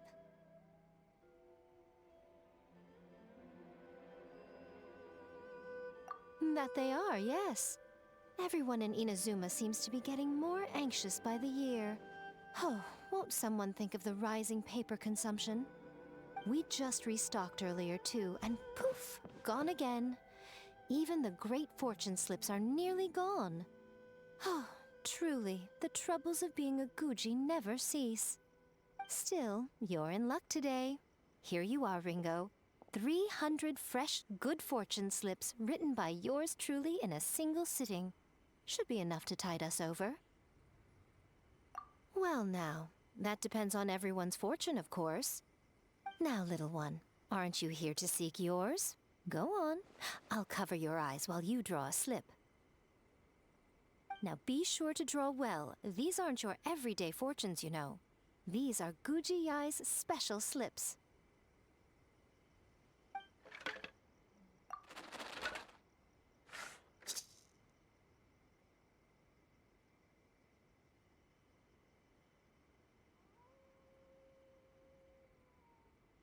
See? Ringo was right. Yours is a great fortune after all.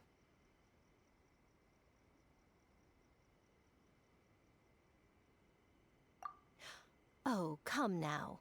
You're in the Grand Narukami Shrine. Is it so strange that my ears would be a little sharper within its bounds? This fortune slip was personally written by the current Guji of the Grand Narukami Shrine herself, Yai Miko, so it's quite potent. Guard it well, lest it ends up in the hands of a tanuki or baku. All right then. As always, I leave the rest to you, Ringo. Yes, Lady Guji. That's exactly what she means. What Lady Guji wrote were the good fortune slips. The bad ones are yet to be completed.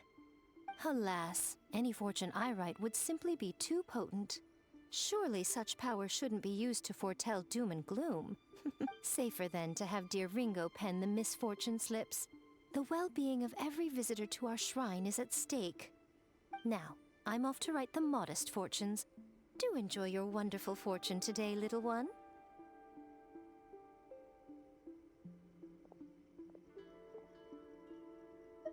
Please enjoy your wonderful fortune today, traveler.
lucky day. Get with me!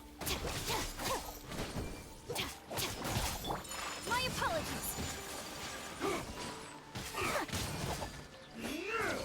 Do your worst. You're toast!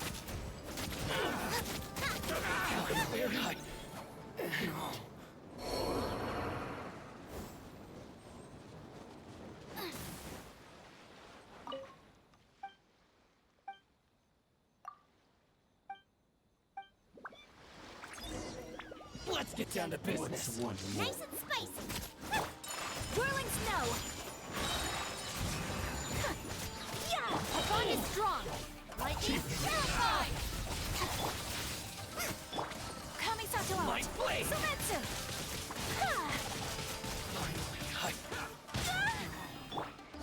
Yield. To the My very apologies! Stand with me! I'm ready! Just you wait! Whirling snow! you win. Yeah. This battle.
Yeah, something's definitely off here. Look at all that spooky smoke around the ley line deposit over there. Could that be where the monsters are coming from? Looks like the Millelith have set up camp to deal with this. There's soldiers and fortifications everywhere.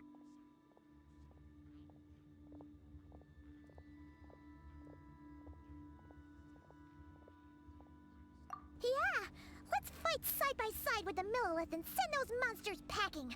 Just like old times. Then, we can focus on what to do about that weird deposit. Halt, you two. There's danger up ahead. I'll have to ask you to turn back. No, wait. I think I recognize you. Are you Sergeant Traveler? Sergeant? What the heck? Have you been doing night shift in the Millelith while Paimon's asleep?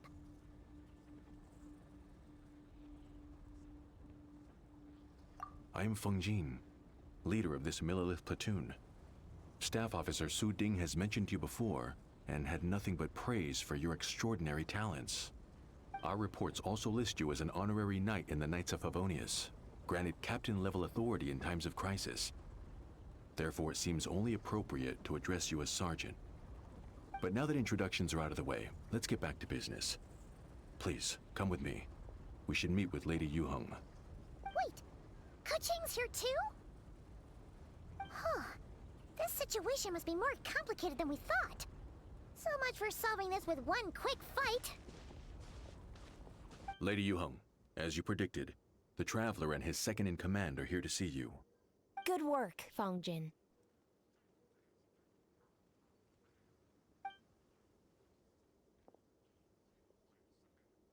It's been a while, you two. I see you're still chasing danger. The news has barely gone out, and here you are, first at the front line as ever. Let me start by giving you a brief background of the situation. For many years, this ley line deposit has been very stable. However, for reasons we've not yet determined, it recently became unusually active, which has led to an alarming surge in monster attacks. Worse still, eliminating the monsters seems to have no effect. The ley line disturbance remains, and anyone who comes into contact with it is transported to a strange domain. This is the first time we've seen this sort of anomaly. Yikes! That's really weird. So, somehow, this ley line deposit is turned into a sort of teleport waypoint? And shouldn't you guys be calling for more backup? There's no way a camp this size can withstand an otherworldly invasion. Please don't worry, Paimon. Our defenses are as stable as can be, and all units are elite officers who have served in the Guili Plains. With their experience, each one of them is easily worth 100 troops. Still, the longer this garrison stays up, the more costly it will be. If we don't find the source of the ley line disturbance soon, we run the risk of depleted resources and troop fatigue. Military action should be taken with precision and prudence. Every attack has to count. A passive defense is always a losing strategy. That makes a lot of sense. Sitting around and waiting for the enemy to attack sounds like it would really suck. Yes, which is why Yelan has taken a team to infiltrate and investigate the domain. They should be back in a few hours with the intel we need. Ah! Why'd you have to sneak up on us like that, Yelan? You're back early. I'm guessing things didn't go according to plan.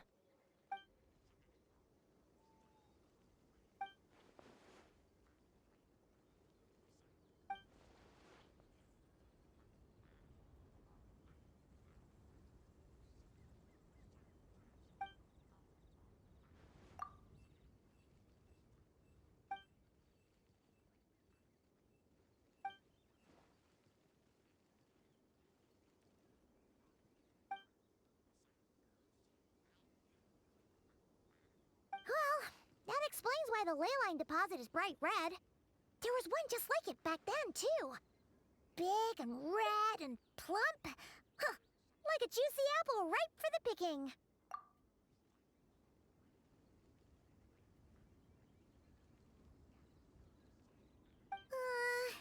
You're starting to lose Paimon a little. And the bad news, Yelan? Give it to us straight.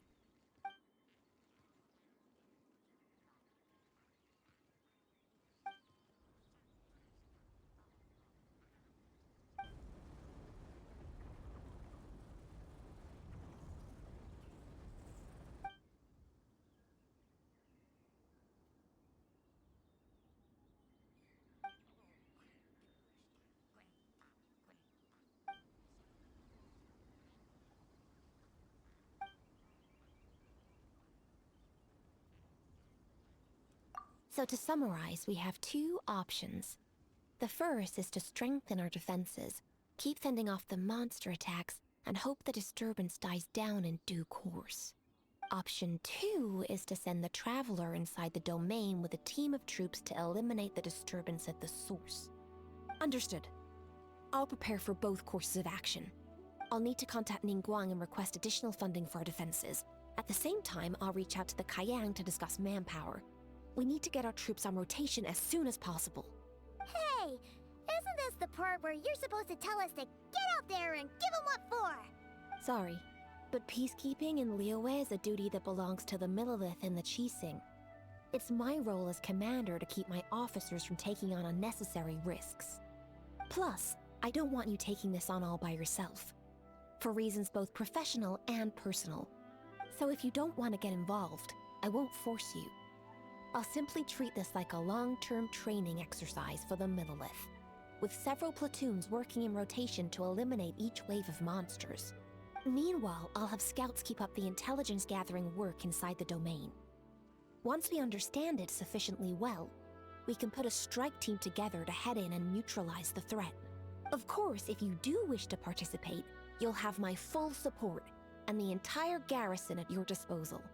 And once the ley line disturbance has been brought under control, I will review your record and compensate you accordingly.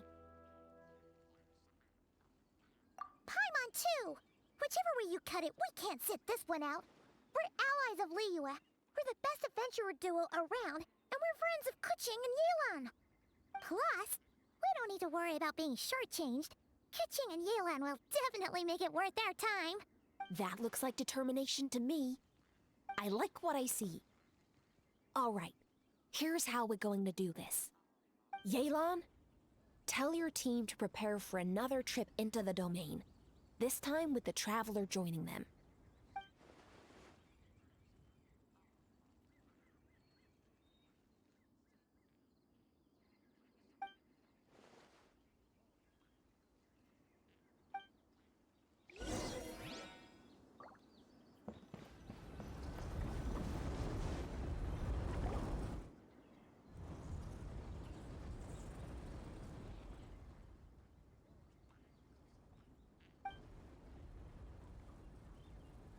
Keep your eyes peeled and your blades ready.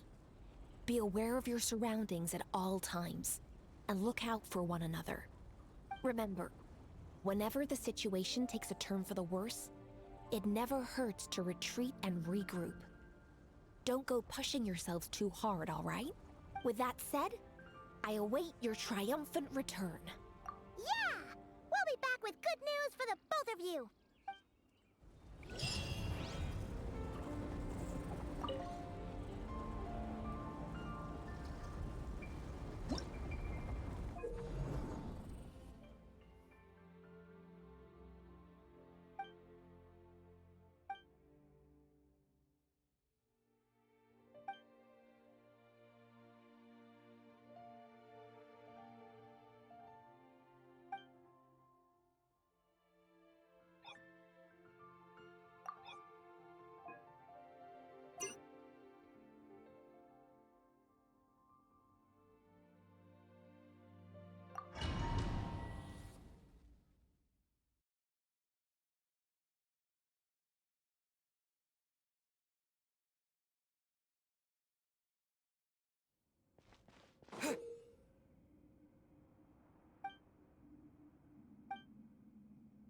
My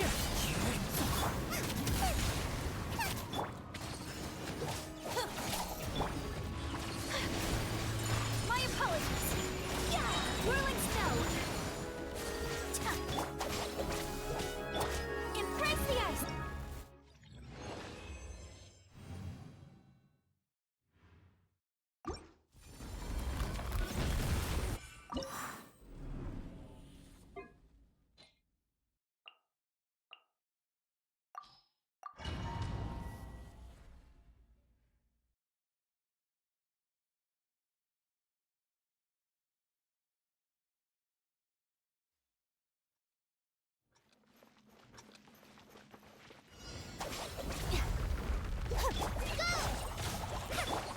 Dumpy Dumpty! At the frying pan, into the pot! Pew! Blazing away!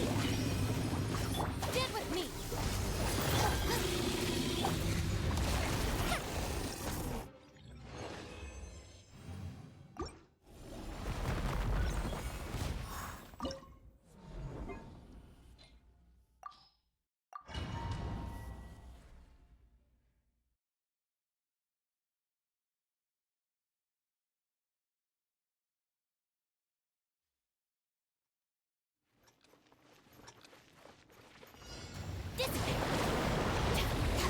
On, reveal thy quiver!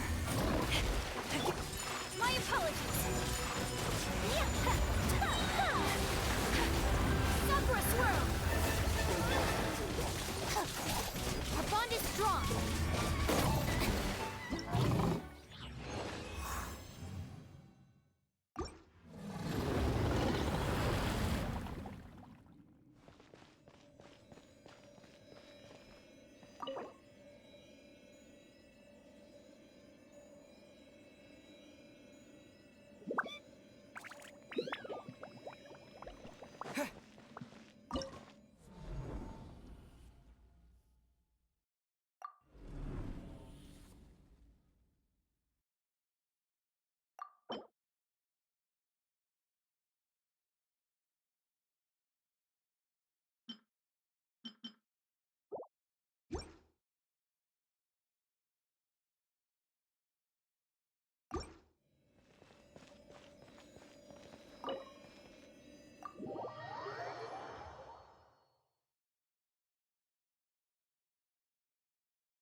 This domain is messed up.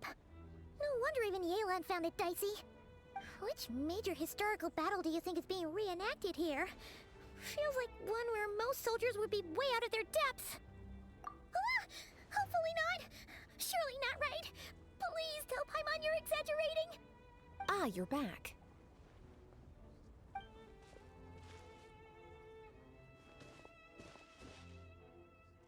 Sure is. But it was really, really scary in there. Incredible. You did very well to brave all of that and still emerge victorious. Good work.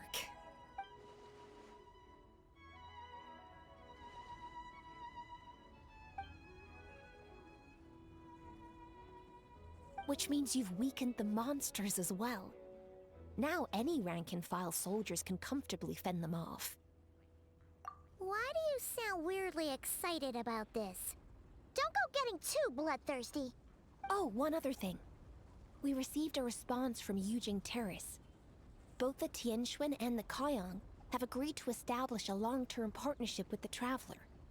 Thanks to your tireless efforts, we may even be able to turn this ley line disturbance to our advantage. Moving forward, you'll have the full support of this garrison. While the disturbance remains active, the Millelith will take care of any monsters that escape from the domain, using the opportunity to hone their combat skills. You, of course, are free to enter the domain if you so wish.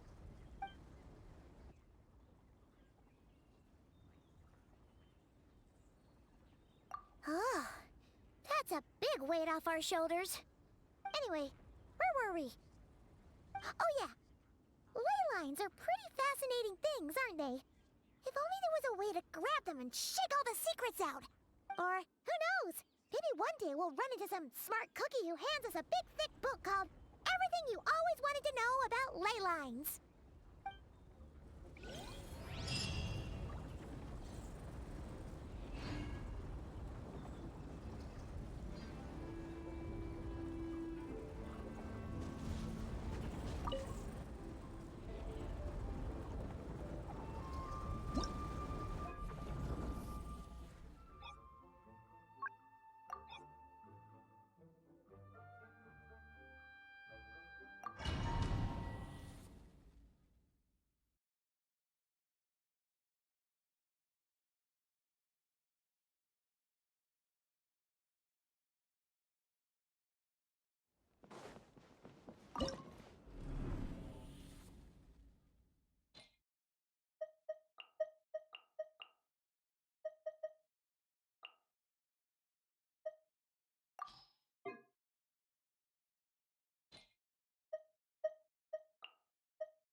Motion to compel.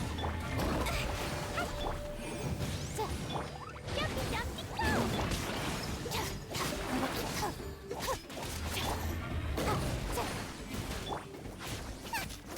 This way.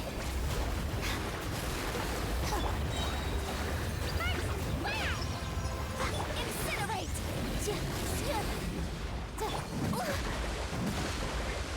Boing, boing, boom! Lola, get them! Boom! Yes!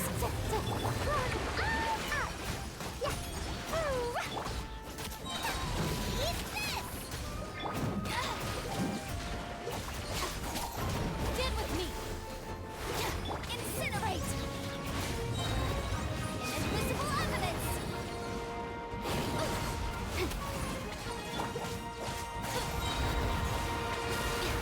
Out of my way!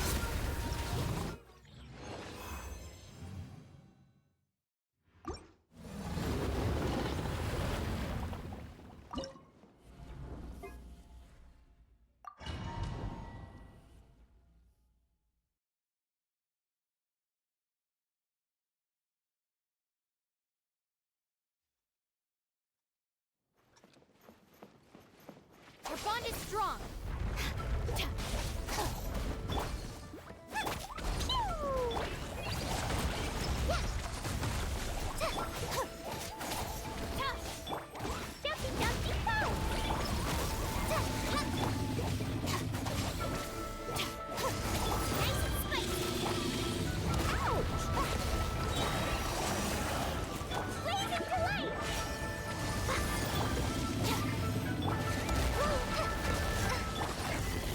This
outlines your fate. Judgment! Shiver! Take flight! Whirling snow! Sakura swirl! Our bond is strong! Lightning terrified! Take flight!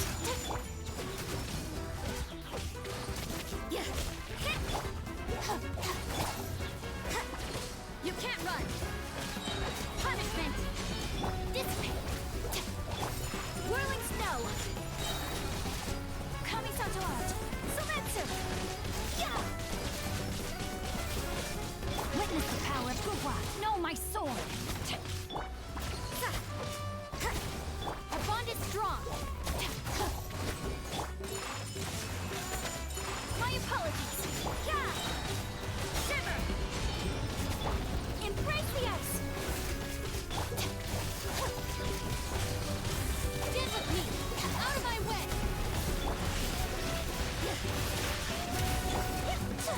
Whirling snow! Judgment! Lights out! Our bond is strong! Sakura swirl! Take flight!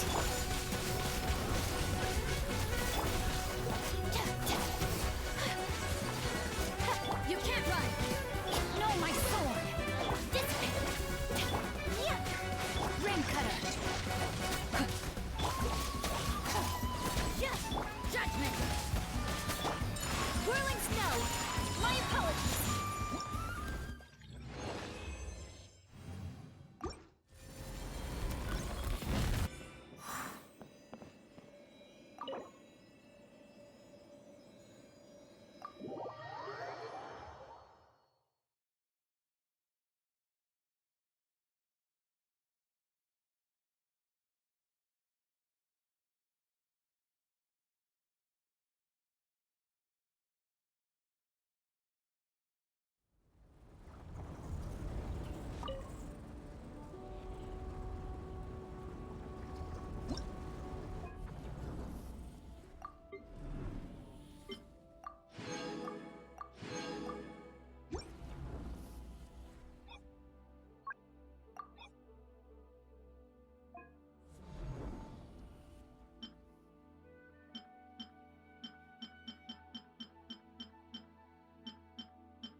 rest for the wicked, as you wish, maid Fräulein.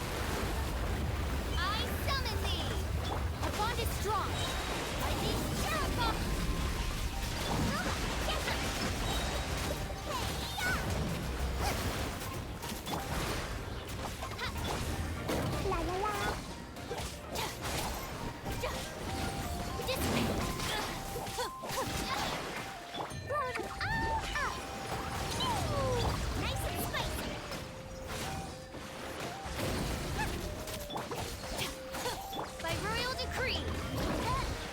rest for the wicked. Shadow Raven, let night fall. I'll settle this. Boing, boing, boing. I summon SpexyBex. Get with me. Oz, reveal thyself. One shall descend once again.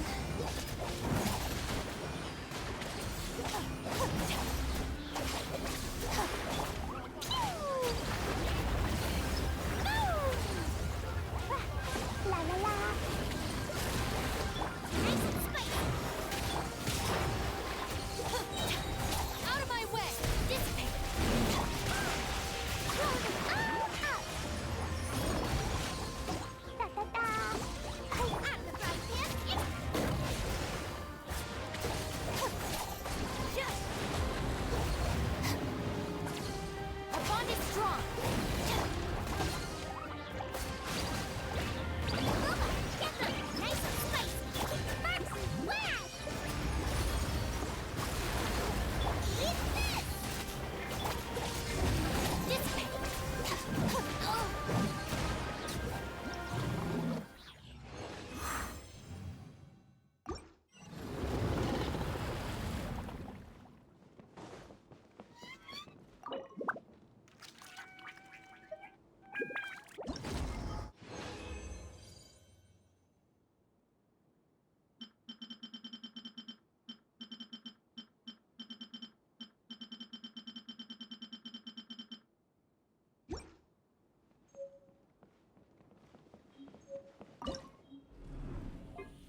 flight!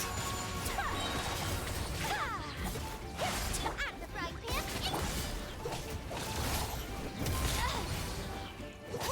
Our bond is strong. Sakura swirl!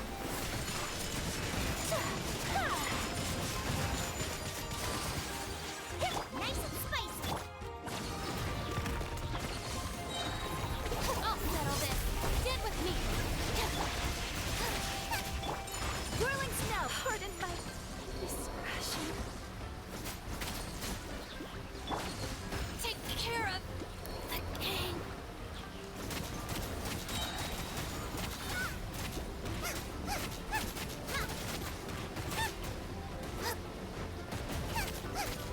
Water.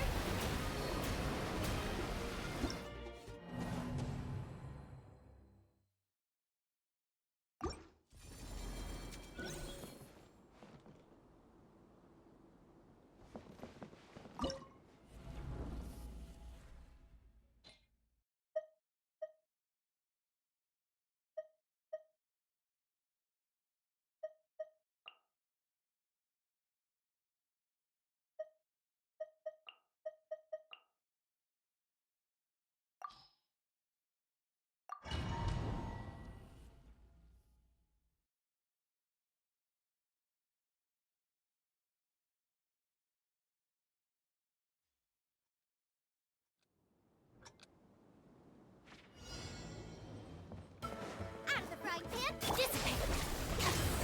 Cool it. Take flight! My apologies! Freeze.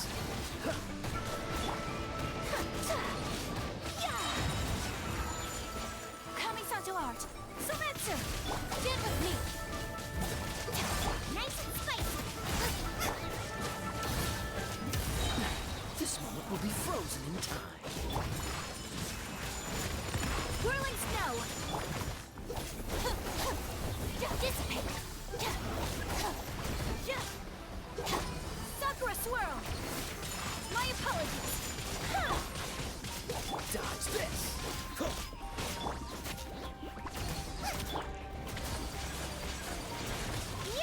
Whirling snow! My apologies! Don't get frostbite. Lightning. Terrified. Did Kamisato art! Sometsu! Take flight! You're toast.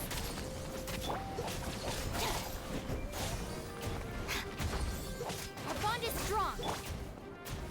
My apologies! Take flight!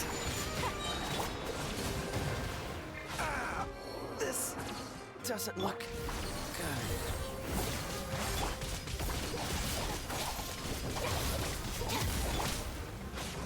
Out of the frying pan. Into the fire. My apologies! Whirling snow!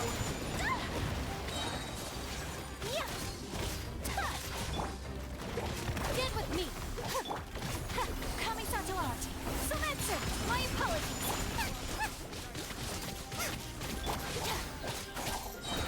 I'll settle this. Whirling snow! Our bond is strong! My apologies! Embrace the ice! Eat this.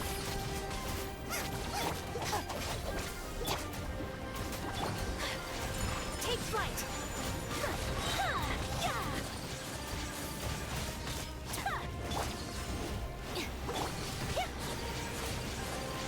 Kamisato art! Sometsu! Whirling Goga, get them. Dissipate! Take flight! Out of my way. Whirling snow! Sakura swirl! Out of the frying pan. Into the fire. Race you. My apologies! Take flight!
I'll ensure your safety.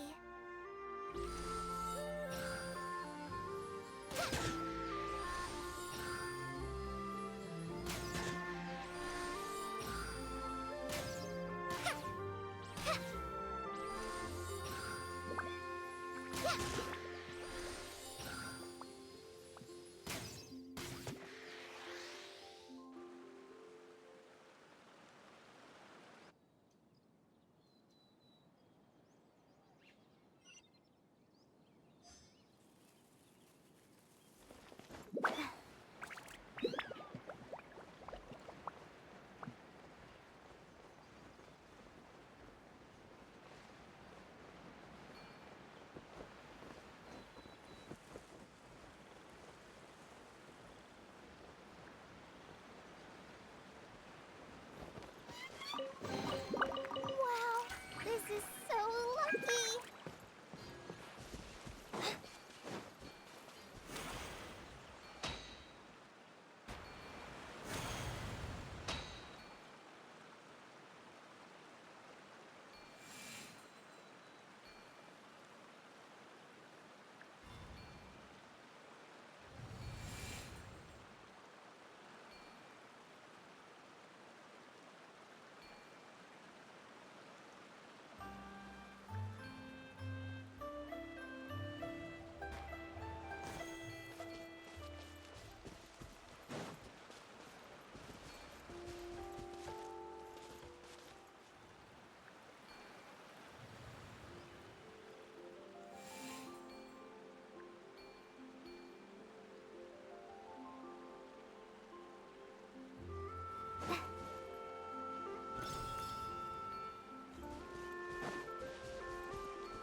Every little bit counts.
This'll do.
Dissipate!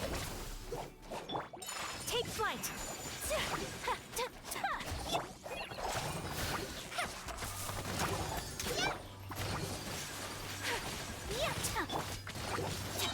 Out of my way! Whirling snow! My apologies! Sakura swirl!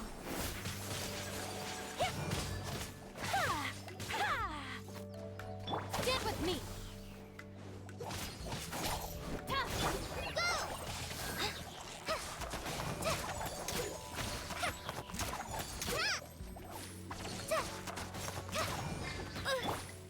Take flight!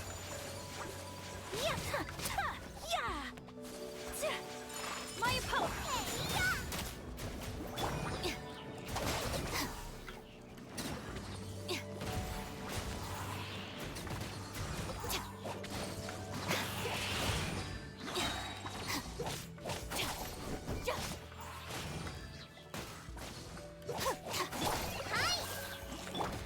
Whirling snow! Take flight!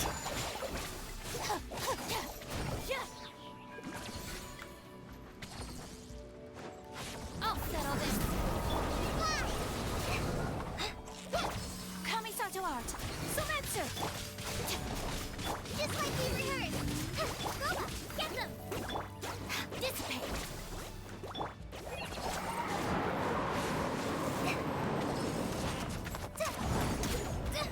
Don't touch me! My apologies!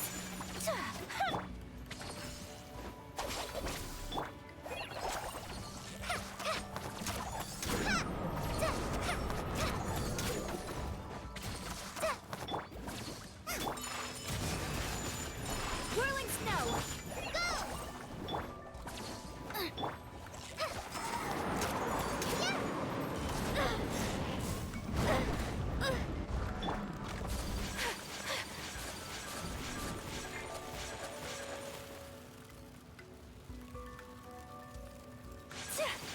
Take flight!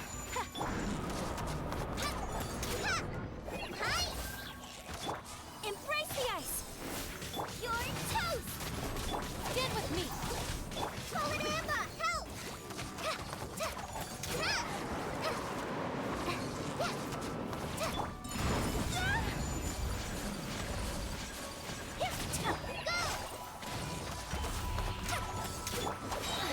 All right, it's my turn. Out of my way!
I don't have much to keep me occupied, old thought patterns start to creep back in, and as soon as I start talking about it, the flashbacks start.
Don't touch me!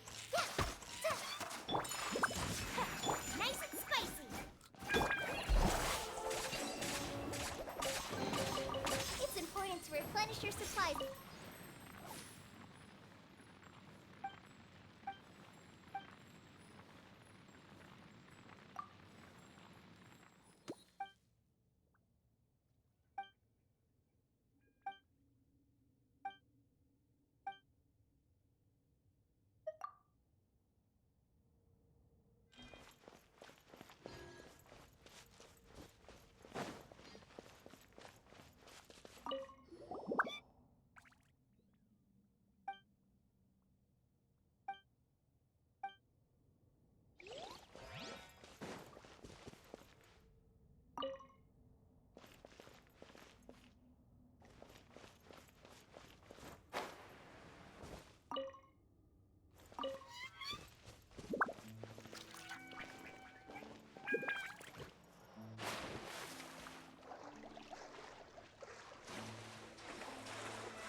It's all yours.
It's all yours.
Our bond is strong.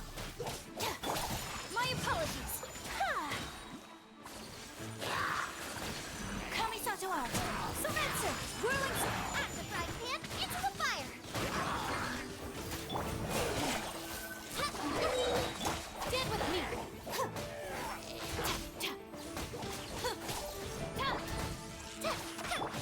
Take flight. My apologies.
Chivalry will never die.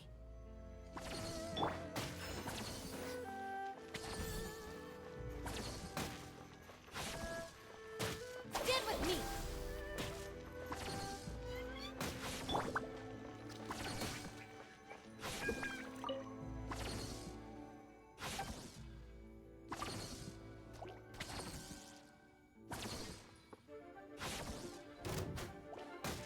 Dissipate! Whirling snow!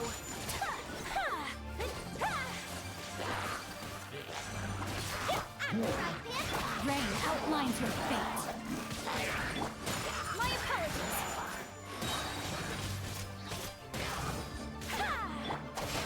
Now I'm mad.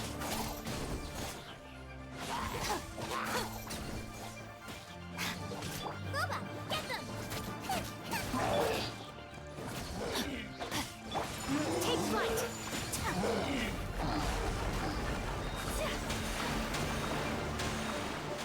Our bond is strong.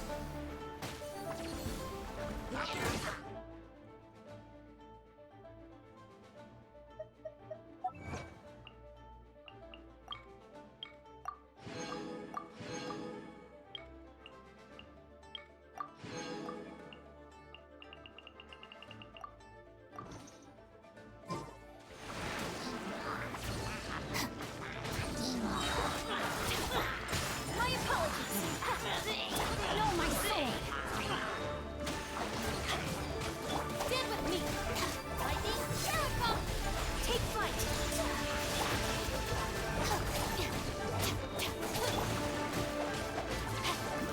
Body and mind. My apologies.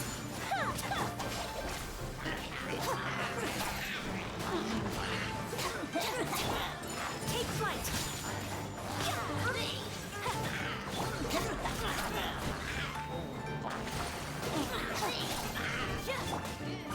Whirling snow. Rain outlines your fate.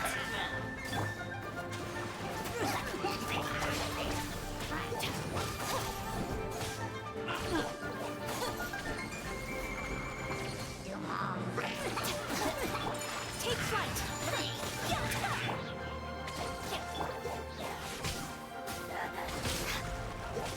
Our bond is strong. Whirling snow. Right, Pants?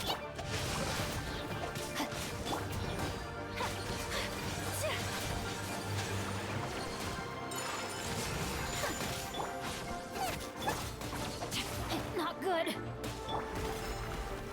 Stand with me. Take flight.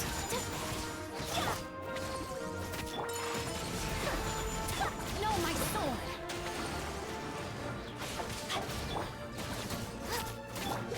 Our bond is strong.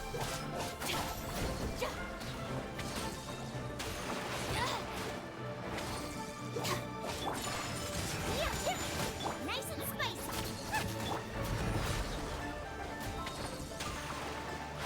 Body and mind. Stop right there. Whirling snow.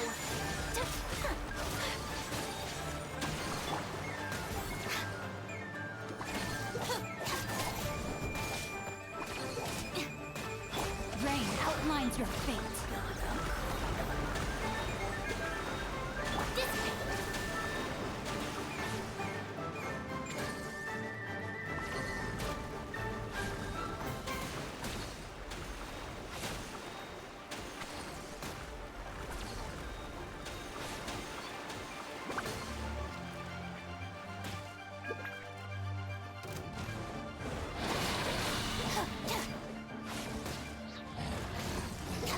No, my sword. Let me weave you a verse. Out of my way! Sakura swirl! Eat this!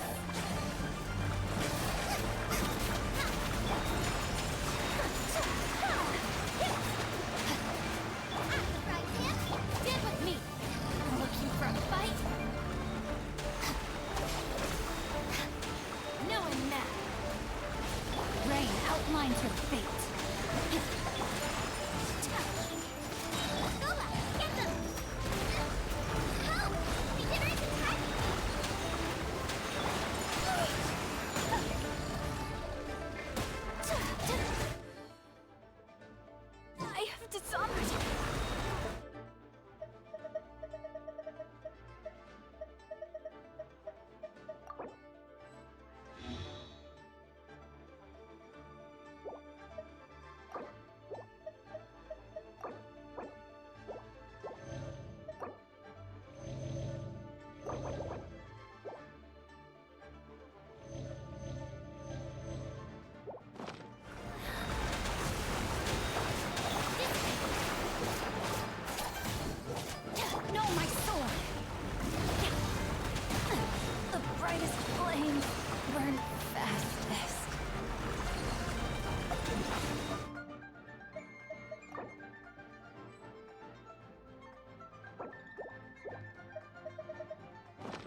All right, this'll do.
Take flight!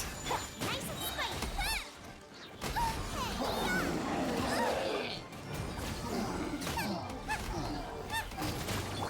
My apologies! The bond is strong! Coming to out! Surrender! Take flight!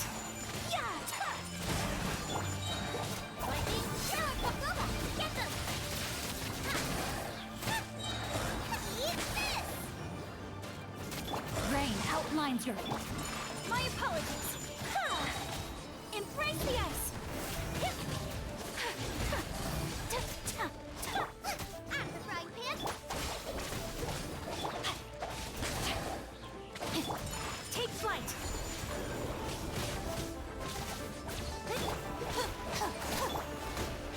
No, my sword! Witness the power of Gua. Whirling snow! My apologies! Coming to art! Surrender! Nice and spicy!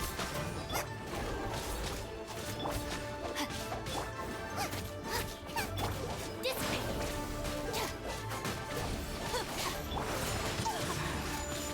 Take out of my way!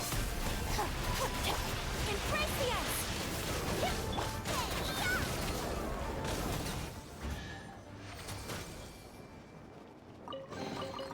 What a bountiful harvest!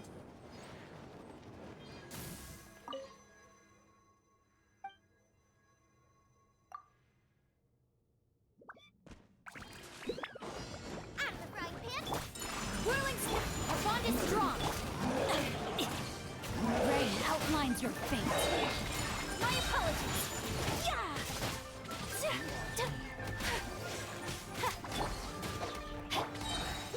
I'll settle this! Whirling snow! Coming to art! Surrender! Eat your toast! Ring cutter, time to act.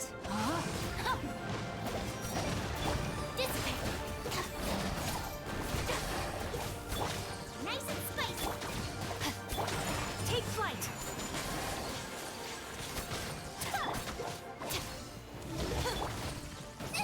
That really hurt! Stand with me!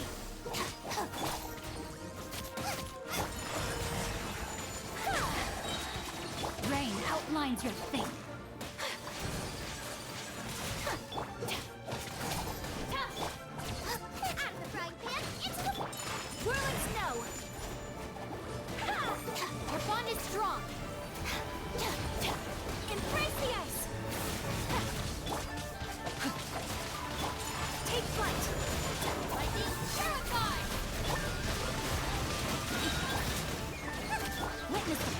want.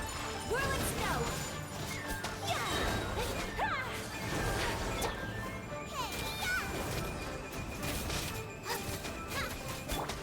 Take flight! Sakura swirl!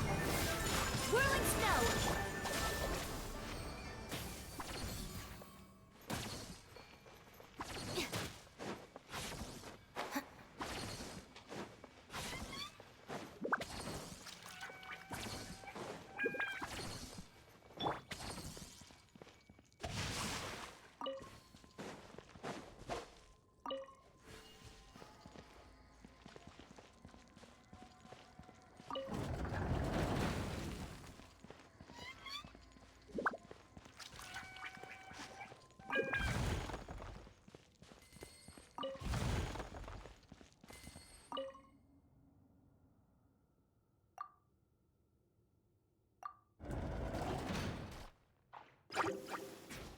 Audience, no, my sword! Dissipate! Take flight!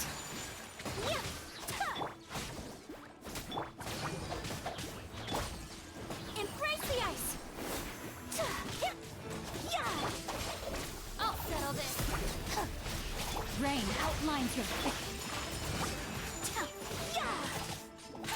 Whirling snow!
It's all yours.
There's your call.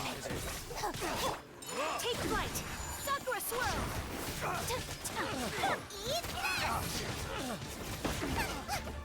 Race you!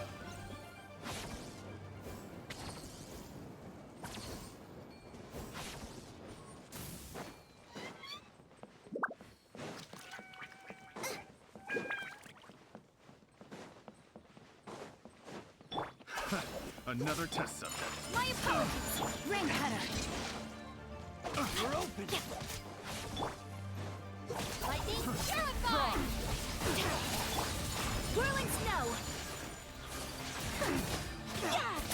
Nice and spicy!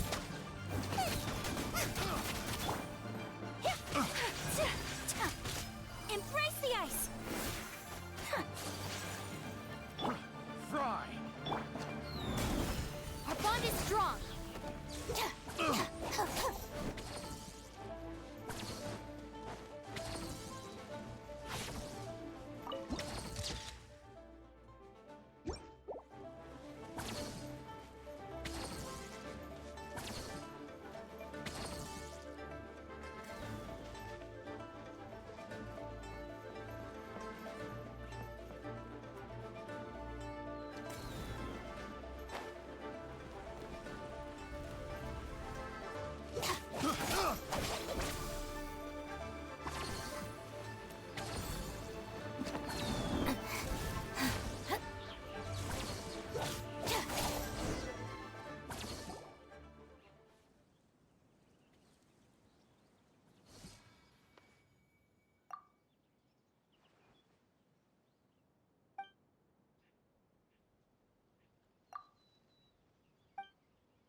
It's all yours.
After my shift, I'm going right home and getting a drink.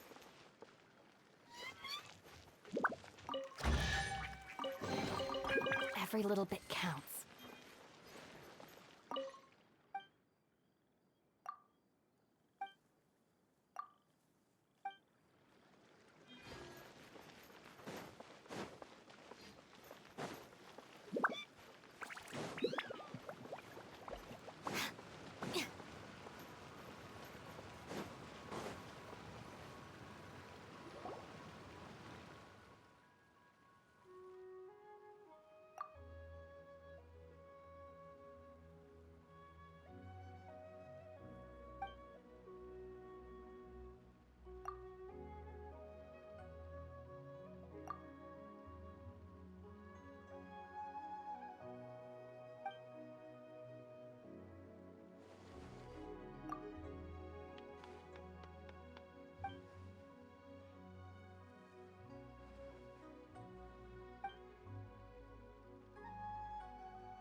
criteria for certificate exams are straightforward and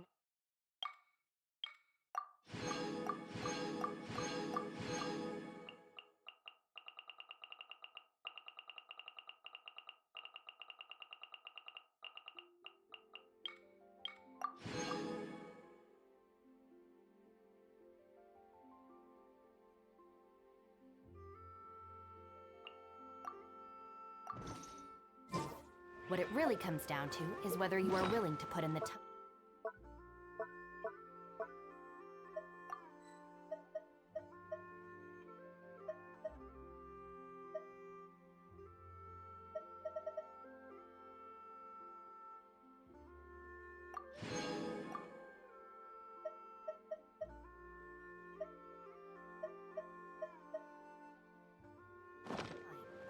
If you study and practice, then it's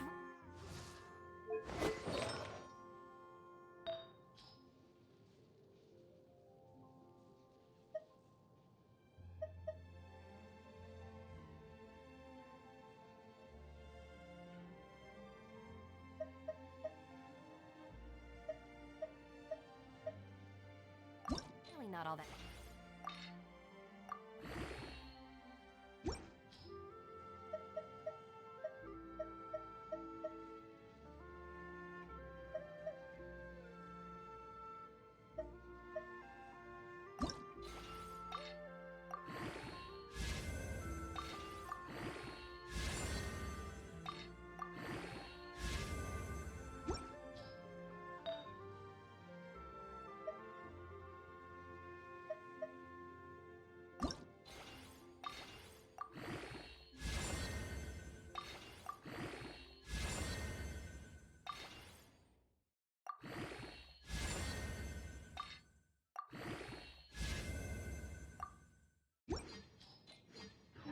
Difficult.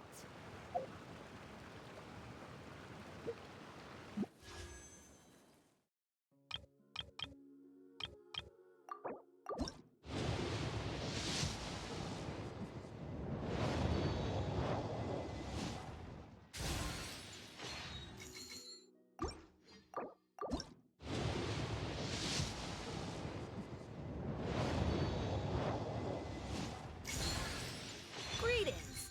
I'm Dahlia, Deacon of the Church of Favonius and Herald of Barbados. As you can probably tell, I'm going out of my mind with boredom right now. So, what's going on in your life? Any issues you're facing? I'm here to listen. And probably to laugh a little. but also to help.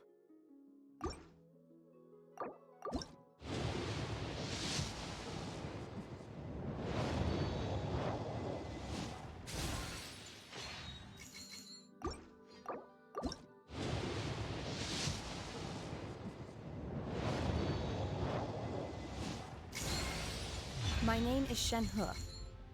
I was born fated to bear the curse of calamity, so I am prone to bring harm to the people around me. The Adepti urged me to bind my soul with red ropes to keep my homicidal nature at bay.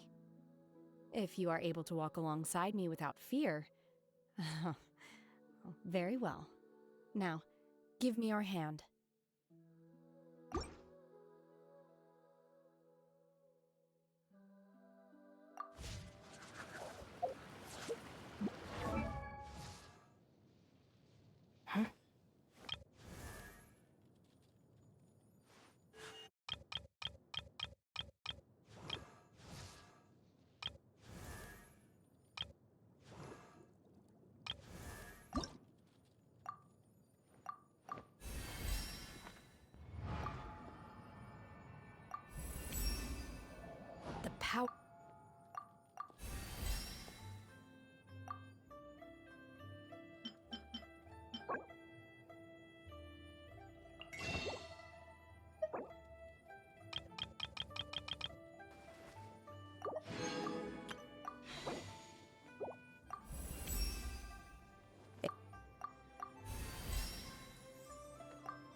What exactly is